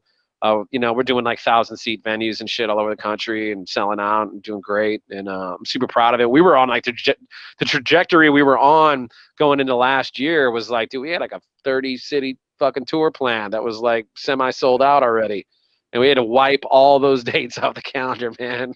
And we're trying to make up some stuff this fall, but it's like, these promoters are hitting me up about it. My homie Jason, who does some of our booking, and he, it's like someone from like Cleveland, Ohio, that's like, hey man, can we make up that date from last year? Right, and we got to go through this. We got to go through this whole rigmarole of, well, what are the COVID restrictions in Columbus, Ohio? I don't know shit. I only know what's going on in Missouri. Yeah, man. And so there's every city, it's like that. It's a weird time, man, for all that. So we're trying to make up some dates, but we're playing the Pageant here in St. Louis on the 22nd of May, and me and Steady P are going to open up, which I'm pretty excited to show that crowd, some of the original shit I did with Ray, because they don't know me as that. Like? What's your set like with Steady then? So we're doing a new set actually, which we're going to try to probably tour at some point, where with the Beastie Boys set, we wanted to make it like a full concert experience. We got like stage props and backdrops, and like I got a homie who's an artist that builds us set pieces and shit. It's like a full blown production, man. We got seven dudes in the band. We cover the whole catalog, and the Beastie Boys were really interesting because like almost every album they dropped was completely different stylistically from the last one. It's every like single one. Absolutely. Yeah, it's like, their third album, they started picking up instruments again and doing like funk instrumentals and like punk rock shit. Rick Rubin, I think, is a big influence on that too. Oh yeah, the first record, that was Rick. He produced that whole thing, man. I think throughout, I think that influence kept throughout. Oh, for sure. In my opinion, I don't know. Well, they were all punk rockers before they even made hip hop music. They were all like little kids playing like punk rock shit in high school. Yeah, but I don't know your history or Deadcool's even, but I would say myself, when you do a punk rock show as a hip hop artist, right? I've never gotten so much love at any other show than a punk. There's show. Some crossover in those worlds. I mean, because there was even in the. Love you. I mean, I gotta be honest. I love those stories when you watch like a good hip hop doc and they're talking about like the Bronx in the late '70s and shit. Dude, the punk rock scene and the hip hop scene were hanging out together, man. Yep. With like the art scene, like with like Basquiat and all those dudes. It's and white, Puerto Rican, black, Mexican, everything, Dominican, huge melting pot. That's beautiful the thing that people don't understand about hip hop is that it transcends every race, every era, every fucking facet. Oh yeah, you know what I'm saying? Yeah, man. It's but yeah, it's just I'm saying obvious shit, but Oh, dude, yeah, you good. Me and Steady are gonna do with the band with the Beastie Boys tribute. It's called My Posse in Effect. Through Serato, here's more DJ technology. I can control a visual aspect of the show through my DJ software and through my DJ mixer, because the shit's basically a computer. But so I'm wired into like a giant movie theater size screen on the stage, and I'm actually manipulating all the visuals. Like we made custom visuals for the whole Beastie Boys show. And you know, because they have some of the best music videos that have in the entire genre. So are you do you know what visuals you're putting up, or are you seeing them in real time? Oh yeah, I got I got everything mapped out according to the set list, and it's like I gotta actually. The other part about it is sometimes, you know, because we have certain moments in the show where we do the band leaves the stage and we just do MC and DJ cuts. You know, because some of their shit just won't translate. You know, it just doesn't translate with guitars and shit. So we'll have moments in there where we'll just do like 2 songs of me and the MCs, and the band comes back out, and we do it a couple times throughout the set. And so when I'm doing that, everything syncs up really good because I'm controlling the music is coming from me. But on the sets, the songs with the band, I got to catch up to a live drummer with the visuals also. Yeah. So if he's playing faster than what the tracks normally like, I got to speed that up on my turntable and catch him so that shit syncs up correctly. So it's like I'm doing way more shit now. Now I got to think about like the visual show and then all my scratch parts and doing vocals. I got a question. I'm sorry. It's a lot going on, but I was about to say I got to even know. Hold on. I don't even understand how that works. I understand BPMs as an MC and I sing and I make beats, but I understand beats and the BPMs very, very limited when it comes to making beats. I understand BPMs. But a DJ, I feel like understands BPMs in a whole nother fucking realm. Yeah, especially if you do like, especially if you do like open format sets and shit. Like you got to learn how to play everything. How does that work? So, how do you speed up? I mean, do you literally speed up your physical hands? You feel me? Well, you got that actually looked kind of dope. I thought that was kind of dope. Yeah. Good placement, man. So you can actually use the pitch control on the turntable, just like you pitch down and slow down records just to blend them from record to record. Right. That applies to the actual video, because what it is just it's like Serato. So I'm just manipulating a wave or an MP3 file for audio for Serato. So instead, I'm using like an MPEG or a AIF file or whatever, like a video file instead that has the audio built into the video file. So I can technically scratch the music videos, and I'm manipulating the audio and the video. I can move the characters around with my hands and shit. It's crazy, dude. It's so wild. When you started DJing, there's no way you thought that would ever exist. Fuck no, man. No, never. I never thought I'd have to manage like video files and look up footage and all this extra shit. That's crazy. But it really brings the concert to like a more of a like actual experience, and other than like we're a cover band and we're just playing at some shitty bar. It's like it's not the same thing, and it's really been good for us. So we did a version of that before COVID. I guess this was late November 2019. Steady did a show at Harris Casino Voodoo Lounge in Kansas City, and it was basically like an all-encompassing Steady P career show. Like this is my entire career. Me and MAHF are gonna go through like 20 fucking songs, 30 songs. And I just looked at him and I was like, we have this casino venue with this giant screen and all this shit. We know how to do this now because I've been doing it with the Beastie Boys, and me and Steady got a bunch of music videos and dope visuals. Yeah. He's done all of our graphic design and a lot of our photography and videography. So he has. Steady's super talented, bro. He still does almost all my graphics and logos and shit. And he's on it. Knew that. Danku's probably like, I knew that, son. That's why he churns those flyers out, man. No, I do remember that. Actually. My bad, Steady. My bad. Yo. Are you good? So we did kind of like a visual set at the Voodoo Lounge, and like, dude, his parents came out and saw him rap for the first time and shit at that show, and it was like a special show. And we only did it one time, and I was like, yo, man. Number one, do you want to open up for my Posse in Effect at the pageant? And he's like, fuck yeah, I've been waiting on that.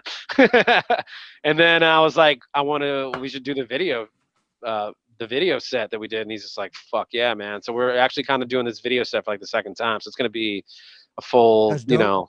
It's cool, man. Where is that? When is that and where is that? That is this month, or almost this month, May 22nd at the the pageant in the Loop. Okay. All right. Delmar Loop. Yeah. Go check that out, yo. Yeah, tickets are on sale now. Hey. But yeah, man. So I'm excited, man. We got some good things coming up in the next couple weeks, and It's always good to have something to look forward to, because for a while there wasn't anything. Man, for a while. You mean a whole year, man? Yeah, right. Like, look, no, like seriously, I feel like people, as all of us living in this fucking world right now that we're in, we need to really acknowledge it's been a fucking year, man. I know, man. So It's great. like a whole year just completely gone. Like all like shit that you a built, whole year in the trash can, just man. gone. Yeah, it threw me for a loop, man. It kind of was a mind fuck for me, because I was I'm the go guy, and then this would be like, I feel you, bro. Sit your ass down, and hey, we don't know when this is gonna come back. You might be fucked. Yeah. I mean, was 38. I was like, yo, I just had COVID for the last 10 days, and I'm like, why did I have to have it a year after COVID was a thing? Right. Fuck? Like, now I gotta be at home when everybody's doing their thing, and I got meetings and shit. Yeah, you're like, I'm working, and yeah. Yeah, I mean, it definitely fucked me all the way up. I mean, I had 38 shows booked that I had to cancel. You know what I'm saying? So. Yeah, man. And it's just like, again, are you gonna be able to redo that? Are those venues still standing? All that shit. Like, yeah, I don't know. We're at a weird time, at least in St. Louis, with the venues. Is like the bigger ones made it through. Like they're starting to reopen and do socially distanced shows and different stuff. The mid-tier rooms, we lost a lot of those. So there's like a big void. But that's the big thing when it comes to artists. Yeah. You know, yeah, like that 250, 300 person room. Like we lost almost I would say like 75% of those in St. Louis. And it's just like, it's like, dude, especially for local acts, that really fucks things up big time. Like huge hit to the music community. So it's just kind of like, and I can't really blame anyone for not wanting to invest in something like that right now, because it's risky, dude. There's no guarantee, right? Nah. So hoping that everything comes back. What's new for you, bro?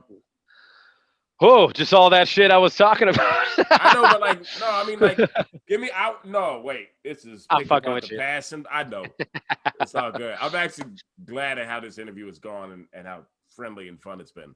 Oh, thanks, man. Appreciate it. But let's get to some fucking business. What is your next shit coming out? What's the one after that? What's the one after that? Because you got some ideas. Don't say dates. Don't say dates so people don't hold you to that. Right. Well, I know the Earthworms album is definitely coming out probably July is what we're looking at. Right. So that's coming for sure. Me and Steady will definitely put some shit out this fall, probably some songs. I don't think we're going to release a full project or anything. Okay. Yeah, so that Earthworms Wax will come out. Me and Steady got some joints, and I'm shooting for the fall for Homemade Junk 4 and maybe one other DJ project, at least for releases this year. With another DJ or just you? What's that? No, it's just me. Do you collab with other DJs? Yeah, we got a collective out here that I'm one of the founding members of. It's called Basement Sound System, BSS for short. Okay. And we got like 20 dudes in the scene. You know, there's all different styles. Some dudes are more producers. Some dudes are party rock DJs. Some dudes are hip hop. Some dudes are funk and soul. Some dudes are electronic. You know anything about core DJs? Yeah. I know the name for sure. There's a couple dudes that are affiliated out here. Okay, yeah, I thought there was some St. Louis guys that were affiliated. Yeah. I don't see those guys that often, but yeah, that's definitely a thing for sure. Yeah. Are you interested in that? Because I got some guys that are my homies that are my brother actually, my homies that are core DJ guys. Yeah. I mean, I'm always down to talk to people that I have, especially in STL, man. It's like a big small town, so it's like if we don't know each other, that's kind of fucked up, right? I might get some kind of way to message you or something through that. Cool.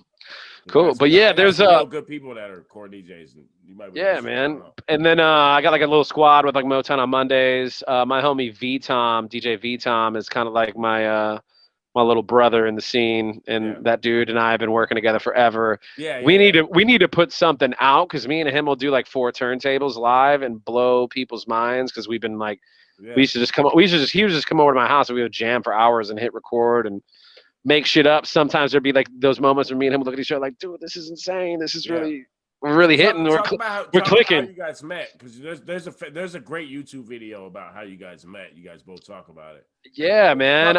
Here, if you can, please. Yeah, of course. I think I met him at a venue called Atomic Cowboy that I had a residency at for like 15 years, and I can't remember what event it was, but I remember we were outside, and I remember he came up to me and just started talking my ear off about like the set I did earlier and this and that. We started broing down. We knew a lot of the same people, but we just never really met. And he was getting pretty hungry on the DJ shit. And I'm super proud of him, man, because he started sessioning with me constantly, started doing shows with me. We started throwing a bunch of events together, and that dude's like competed in the DMCs, and he's like the best beat juggler in this entire town and shit. And he's just, I'm just super proud of that dude, man. So you giving him that prop. Yeah, man. Yeah, man. That dude's a G. But yeah, man. So we got him and a couple other dudes. He's part of BSS as well.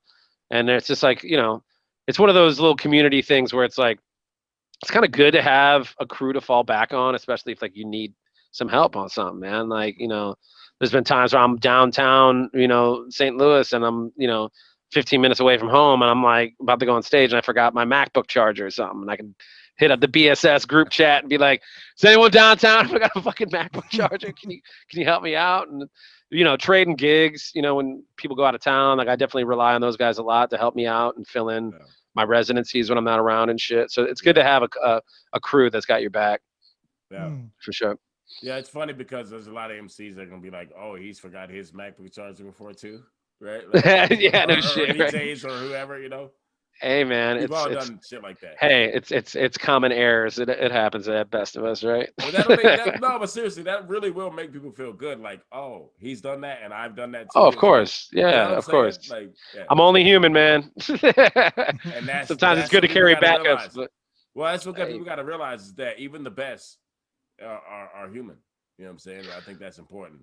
It's always been one of those things like, that's some where people creativity comes from as well. Well, some people will hire me to do like private events and shit, and they think I'm like a DJ company, that I have like employees and people to carry speakers and lighting rigs and all this. And I'm like, that's not really what I do. I can come play your event, but you got to like handle the production side of it. I just want to come in and play. Like, I don't want to do all that extra shit. Like, I did that for too many years, right? Oh man, yeah. And I've did the mobile DJ thing for a long time, and of course there's some decent money in that shit, weddings and whatever. Like, I'll play a wedding here and there still, but it's like got to be like a friend of mine that understands what I do. I'm not gonna like play some stranger's wedding and then I'm sitting there like doing these complicated blends and they're just like, play Neil Diamond, Sweet Caroline. What are you doing?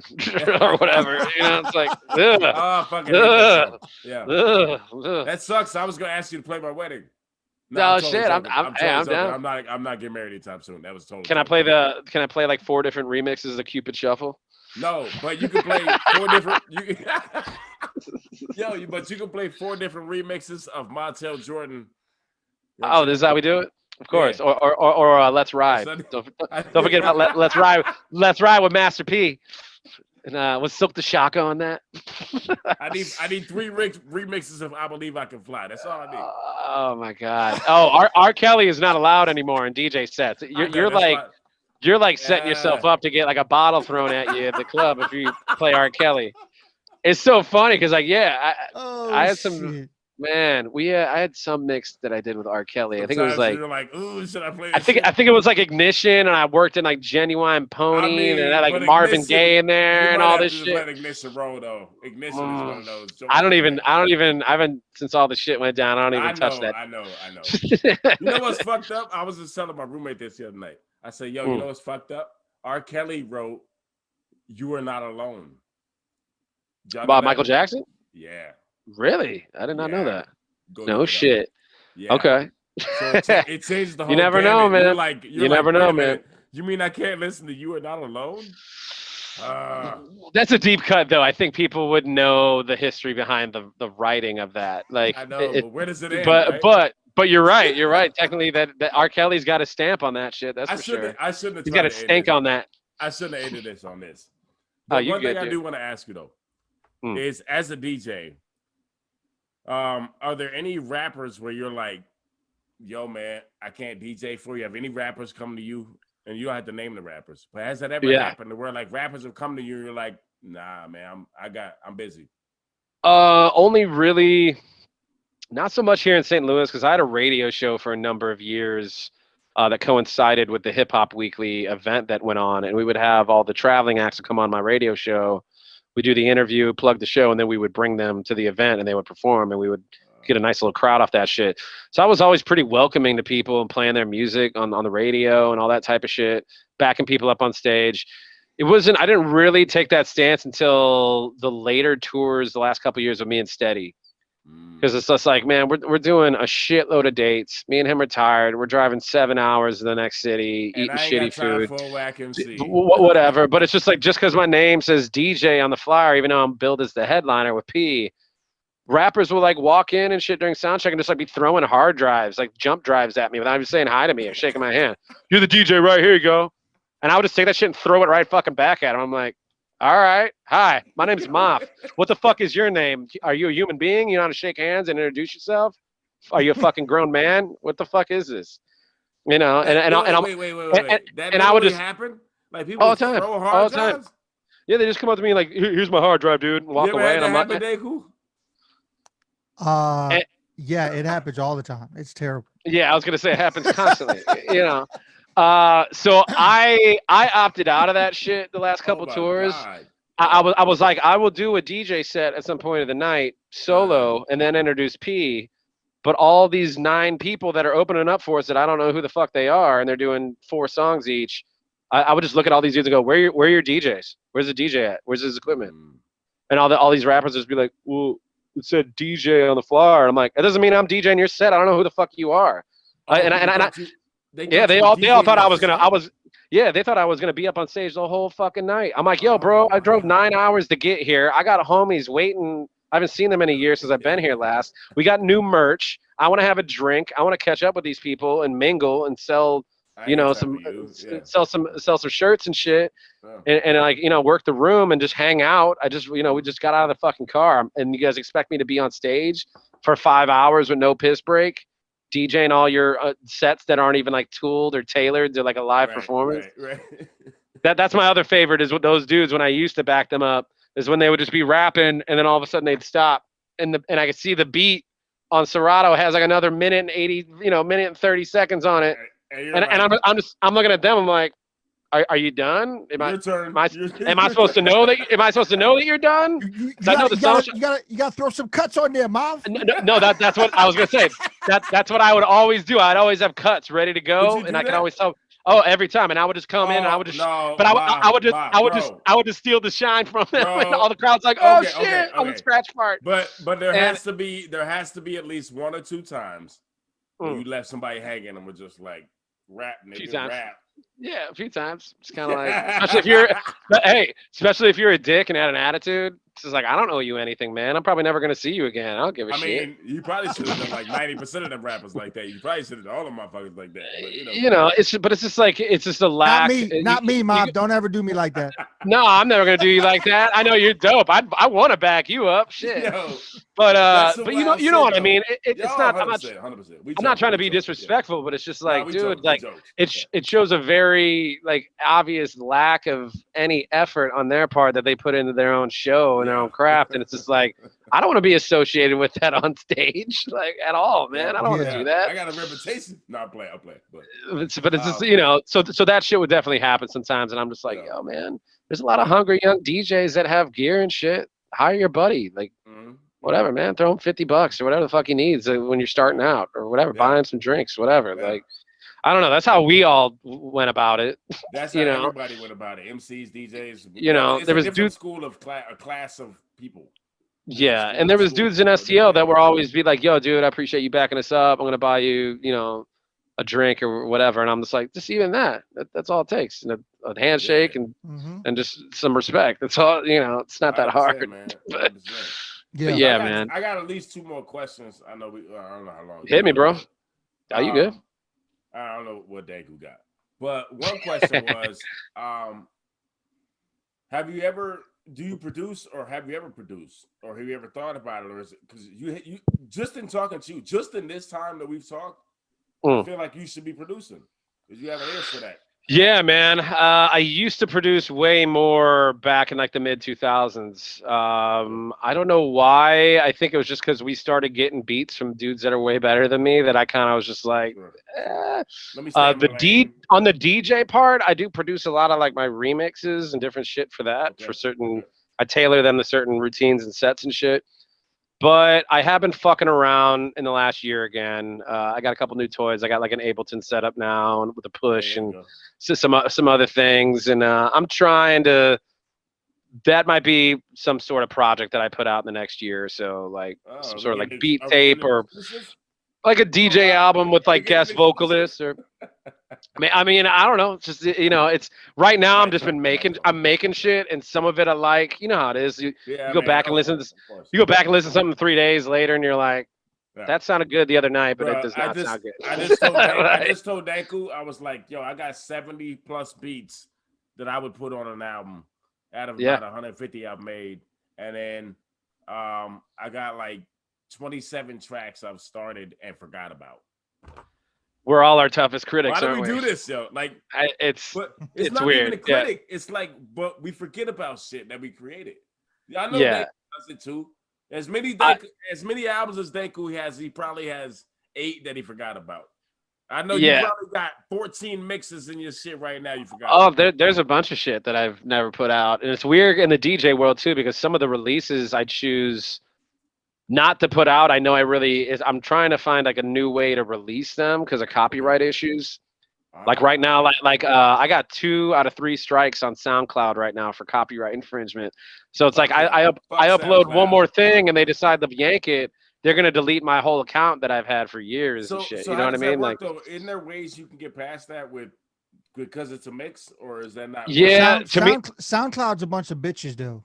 Oh, I don't fuck with SoundCloud, so I don't know. Well, SoundCloud's got like a crazy algorithm. It will detect shit it's almost as good as like the algorithm on YouTube or Facebook. Okay. Well, they'll detect samples and shit and hit you up. Like there was one where it was like they sent me a message and it was like, you got another strike. Columbia Records is contacting you because you sampled something from a Sublime song. Oh, fuck. And they're deleting that. They're like, you can contest this, but it blah blah blah. There's all these like punishments and shit. I'm just like, what the fuck, man? I'm just trying to be a DJ. I'm just trying to play your music and shit, and manipulate it. Like, but the crazy thing about SoundCloud is even when you contest shit, half the time they don't even respond or even there's no follow through because my whole SoundCloud shit is gone, and the reason that shit happened is because of the old producer I fucked with.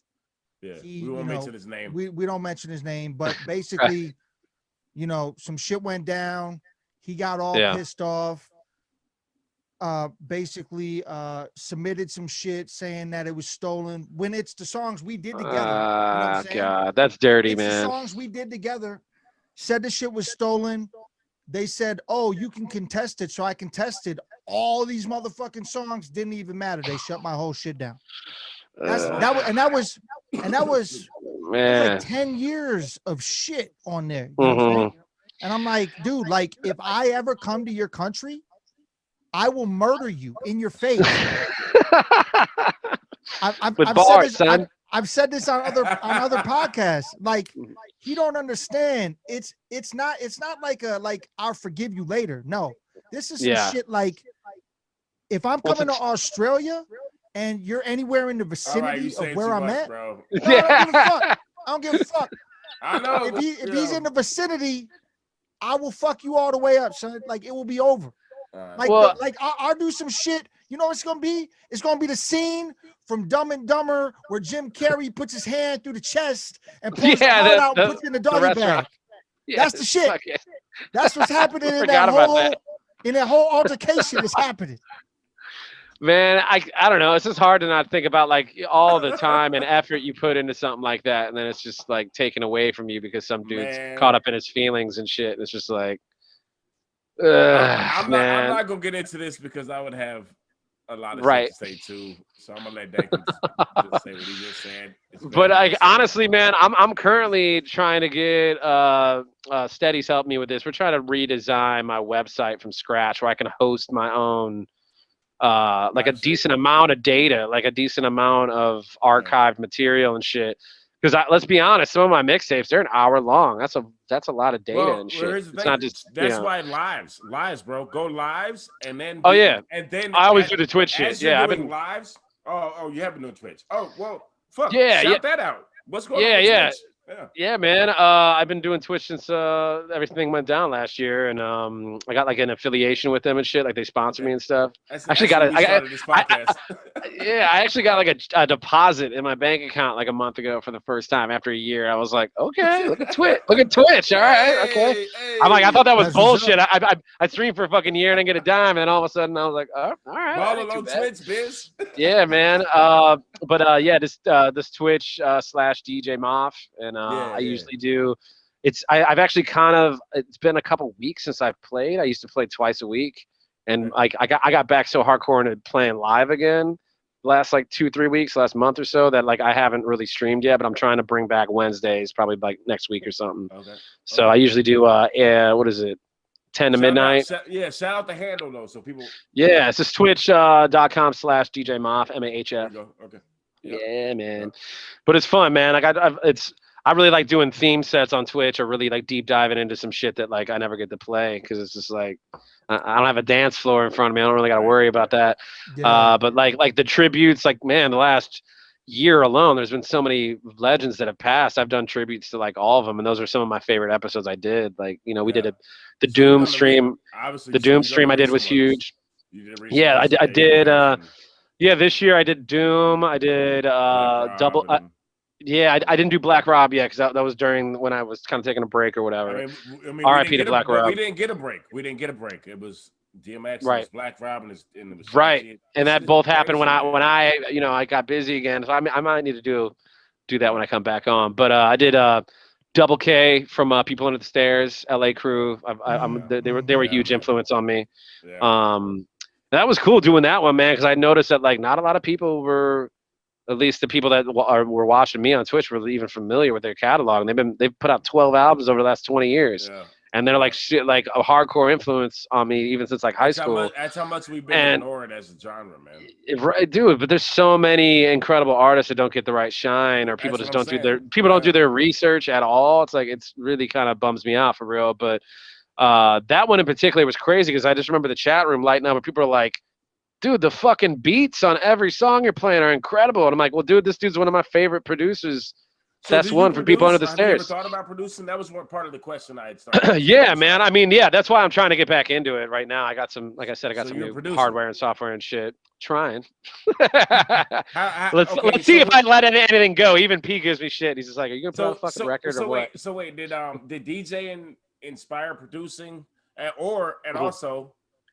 Producing, how long have you been starting to actually make beats from scratch? I probably started like 2004, like on SP303, and made some shit back in that era. Okay. There's a record label I was fucking with called Frozen Food Section. Yep. And Earthworms came out of that, and the early Earthworm shit. And then we just, like I said, we started working with producers that like I was huge fans of, and I was like, I can't really compete with this shit. I'll just let my boys rap on that shit. For some reason, I feel like you'd be a cold beat maker. Thanks, man. I've made some things recently that I'm feeling pretty confident about, where I'm like, all right, I'm getting somewhere. I'm getting somewhere now. Like, for a while there was trial and error. I'll tell you my email when we get off. Yeah, there you go. But it's like, honestly, part of it is learning the new shit. I haven't really ever fucked with Ableton before. That's a completely different language from every other DAW that I've ever messed with. Yeah. It's a complete, different terminology. Have you ever fucked with Reason? I fuck with Reason. I fuck with Reason since Reason 3, and it's on like 11. Yeah. Like 10. I'm way behind on Reason. Like 10 years ago, I fucked around with it for a little bit. Well, here's the thing. Reason and Ableton are compatible. Yeah. When I tried to fuck with Ableton, I couldn't even understand what was going on. It's a lot, bro. You pull it up. For you, man? This shit's daunting. And the funny thing is, like, I try to do like, find good tutorials.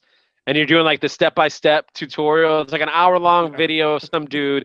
You're on like step 17. You've been following along. You're 20 minutes in. And I'm like, all right, man, I know exactly what this dude's doing. I think I understand this shit. Then the next step, he jumps like 15 steps forward. And then you're like, what? He's like using all this different terminology and shit. And you're just like, dude, and you're like, I'm totally lost. This is why I use tutorials on that shit. It's a trial. I'm better at learning in the room with someone hands-on. Like if someone knows that shit, like come over and like show me shit. I'm way better. Like I don't know, my mind works better that way. This does, Yeah. But I've made a bunch of different shit over the years. But who's taught you then? Who's taught you how to produce then? Oh, I just been fucking around on my own for real. Yeah, I haven't really Okay. had anybody over in the Okay. last year, Does but we've been. the Steady P produce? I feel like he's produced. He's made some shit over the years, and Yeah. earlier in his career, I think his first 2 records were a majority of his beats. Okay, that's what I thought. It was the Steady Progression was his debut, and the second one was Last Man Standing. And then I Okay. think the Dear Columbia record where I did a track with him, that was when he kind of started like getting a gang of dudes producing. So But basically, you need to get Steady P over to just y'all need to he get on just a vibe, finished his man. studio at his house in KC. I went over there a couple weeks ago. I drove up during the week and hung out for a couple days, and me and him just Bro, I'm smoking giving you loud and gems making right shit. now, B. Man, I'm giving you gems. I know, son. man. I know. We're getting there. Basically, you and Steady P need to hang out. It just sucks that we live 4 hours apart. You know what I mean? Like it's just not. It's kind of a trek and shit. You can do so much over online, but like I don't know, man. Me and him especially, it's just not the same energy without being in the same room together. I get that. Yeah, I'm like that with my friends in general. Yeah. But we friends than artists collaborate. You're friends. Right. I mean, like, right. Yeah, man. I know his family and all that shit. You know. But So yeah, man. That's a goal. I'm moving towards that goal. I just need to be more confident and let go of some shit, I guess, is what I need. Is all I'm saying. I mean, like I make shit and then I'm like, and then I revisit. I'm like, that actually is kind of cool. And then, then I don't touch it again. I guess I'm similar as an artist. I'm very similar like that. Yeah. I just told Dako I have 27 songs that I haven't done shit with. And it's true. Because I do shit and forget about it because I'm like, oh, that was cool. But then I'll go. Well, you're an artist. You want to keep moving. You want to keep, you know. But the thing is, we're not giving you that pass. Fair enough. No, you're right. You're right. Shit, because you're on this motherfucking podcast. You got Steady P over there. So we're going to hold you to a different standard. So next time you come on this podcast, we need some shit. All right. I can do that. Yeah, that's why I was asking Denko. I'm like, do you need me to send you any music? Or I didn't know if you guys did anything like that. I'm talking. Nah, we're good, man. I'm talking shit, man. We play a lot of tracks on this, but this has been a fucking incredible conversation, man. Oh, thanks, man. Yeah. Dude, hopefully in person sometime soon, man. Shit. Yeah, man. I think shit will open up soon. Yeah, man. Thank you. You got anything else you want to say or anything else you want to say, sir? Mr. MAHF? You're probably this just giving you some flower shit right here. This you're probably one of the dopest live scratch DJs that I've shared the stage with ever in my life. Thanks, man. That's all I need to hear, man. You made my day on that one. Thank you, bro. Yeah, man. Like for real, that means a lot to me, man. Because that shit's kind of dying, bro. Let's be honest. Like it's the new dudes in the same time though. Honestly, the younger generation in DJing, really ain't concerned about turntablism and using their equipment as like an instrument. They just want to like play hot shit. See, wait, now I gotta ask this. We'll be back on the podcast. All right. Sorry. So yeah. My bad. No. There's no sorry at all. This is actually. I'm glad you asked. You said that. Yeah. Because what's the difference between those people that are hitting the pads like as fast as my hands moving? I'll be watching that shit like, yo, that's just as intricate. A lot of those little controllers and shit that you see like a lot of EDM dudes on, they're just the technology has just gotten so accessible that's what they gravitate towards instead of this shit that's like a collector's item. They don't even make it anymore and it's $1,000 per turntable and shit. So I get it. I get it. There's an entry level into the game and I understand that, but a lot of them don't take it farther after that and want to learn how to scratch and incorporate that into their sets and learn how to beat juggle or manipulate shit with the pads or whatever. Because to me, I'm sorry. I was gonna say, to me, that's where like the like musicianship comes out of DJing is that part of it. You know, like there's DJs that rock the party really well, and there's DJs that are incredible turntablists, and most of those dudes don't give a shit about rocking the party. They don't care what people think. They want to scratch and show off and show you like my skills. And I think I've always kind of walked like a fine line between both those worlds and shit. And it's just kind of, you know, it's one of those things that I guess kind of sets me apart in a way. I just want to see more dudes get into it that are younger than us, you know? Yeah.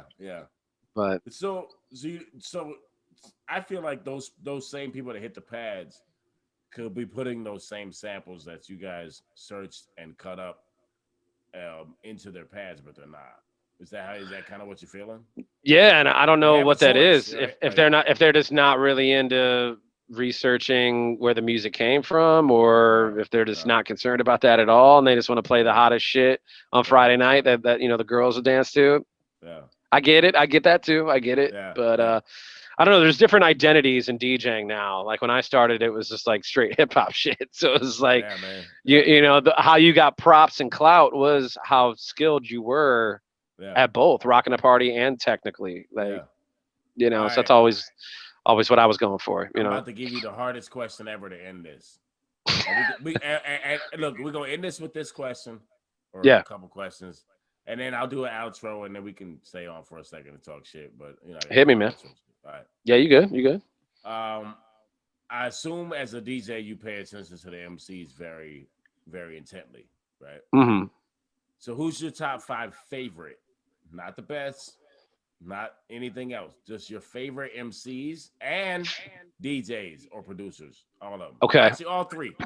3 different categories. I've never given anyone this hard of a question. I don't know why you got it, but you got it. I'm down to spitball. Producers, man, that's tough. Probably Premier. All favorite. Yeah. Of all time. Premier. All right. Madlib. Oh yeah. DJ Shadow. I love all that like down tempo producer bring it. record shit. RJD2 is one of my favorites ever. That dude's a genius. And then I would probably have to say Dilla, honestly. Yeah. I mean, then the close you could throw Dre and Pete Rock and everybody else in there. No, you said 5. But, Dre and Pete Rock are 6 and 7. DJs again. I'd have to say DJ Shadow, my man Z Trip. Okay. Shout out to Z Trip, AZ baby.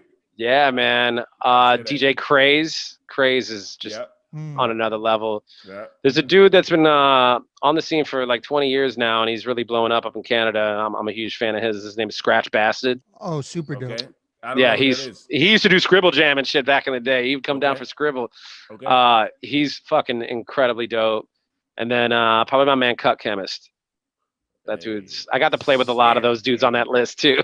I've opened up for 4 of those dudes, I think. Hey, no, but that's good. That's good. That means you've seen them at a point where you can actually give that critique. Yeah, man. Like some of those dudes, I've struck up. Like obviously, I'm fairly close to Z Trip through my brother and all that over the years, and it's always good to have like a dude like that you can bounce shit off. Dude, growing up in Arizona, Z Trip was the man. I am very close with TMC, Tyree Meal, Michael Carter Presents. I don't know if you know that. The promotion I don't think so. In Arizona. Or Poker Face and MC. That's my brother. So, okay. I mean, so these guys. Yeah, I used to know like as far as the MCs and shit, I used to know like Drunken Immortals. Yep. Out there, the like, look, those dudes who used to bring Z Trip out in the early days of Z Trip. Yeah. Those are the guys that I was around growing up. Yeah, man. You know I mean? So, dude. There were some dope dudes. Man, There's a dude named Anglo-Saxon that was out in Phoenix that was fucking raw too. That dude was sick. He was on like some ASAP rock shit. But yeah, as far as MCs go, you didn't mention MCs. You didn't mention MCs. That's really fucking hard. Like you almost have to tell time period and style. But I have to say Rakim. Give me 5 I have to say Rakim. Favorite. Rakim, hands down. That dude just my head exploded when I heard his shit growing up. Like I learned like every fucking word of the Paid in Full album was just like dude's on another level. I've always loved Mos Def. Love Mos. Doom for sure. Man, favorite. That's really fucking hard, man. That's 3. So give me 2 more. Let me do who was I just thinking of? Black Thought for sure. Black Thought Roots. I don't know why motherfucker slept on all those projects he put out the last couple of years. Those Food for Thought or whatever. All that shit is raw as fuck. He's destroying everything he does on every track. It's out of control. And no one's paying attention, bro. And then just for the weird factor, just because I can never still pinpoint that dude's style, and I've listened to it for 20 years, and he's fascinating. His vernacular is out of control. Is probably Aesop Rock. Like that dude's linguistics is just on some other shit. Like the way he strings metaphors together. And so I'm like, who the fuck is thinking like this. Like, there's no one even sounds like that dude. It's been 20 years since that dude dropped, and I can't even compare him to anyone really. You know. Yep. Okay. But yeah, man, I'm pretty diverse on my shit. But and then I love it. I'm glad I asked the question across the 3 spectrums because but seriously, you hit it exactly how I was thinking I would get the answer because there's so many different spectrums. To that, it's tough, man. But I hope you had fun tonight, man. I had a great time. No, for real. I really appreciate you guys having me on, man. Fuck right yeah. on, man. You got one more question, Danko? You want to end it, or was you good, or what? Was good? I'm good, man. Yes, sir. Well, this has been Pick Apart the Passion podcast. Sometimes you got to pick apart yourself to get to your passion. Good night, everyone. We have had DJ MAHF on the podcast. This has been incredible. It's been fun. Dope, y'all man. Good night. Appreciate Peace. you. Love. Peace, MAHF. Later, guys. Appreciate y'all. All right.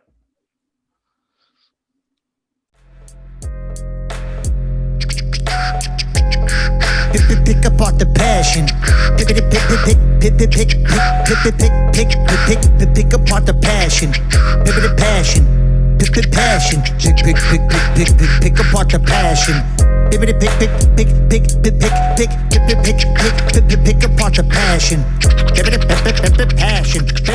Passion.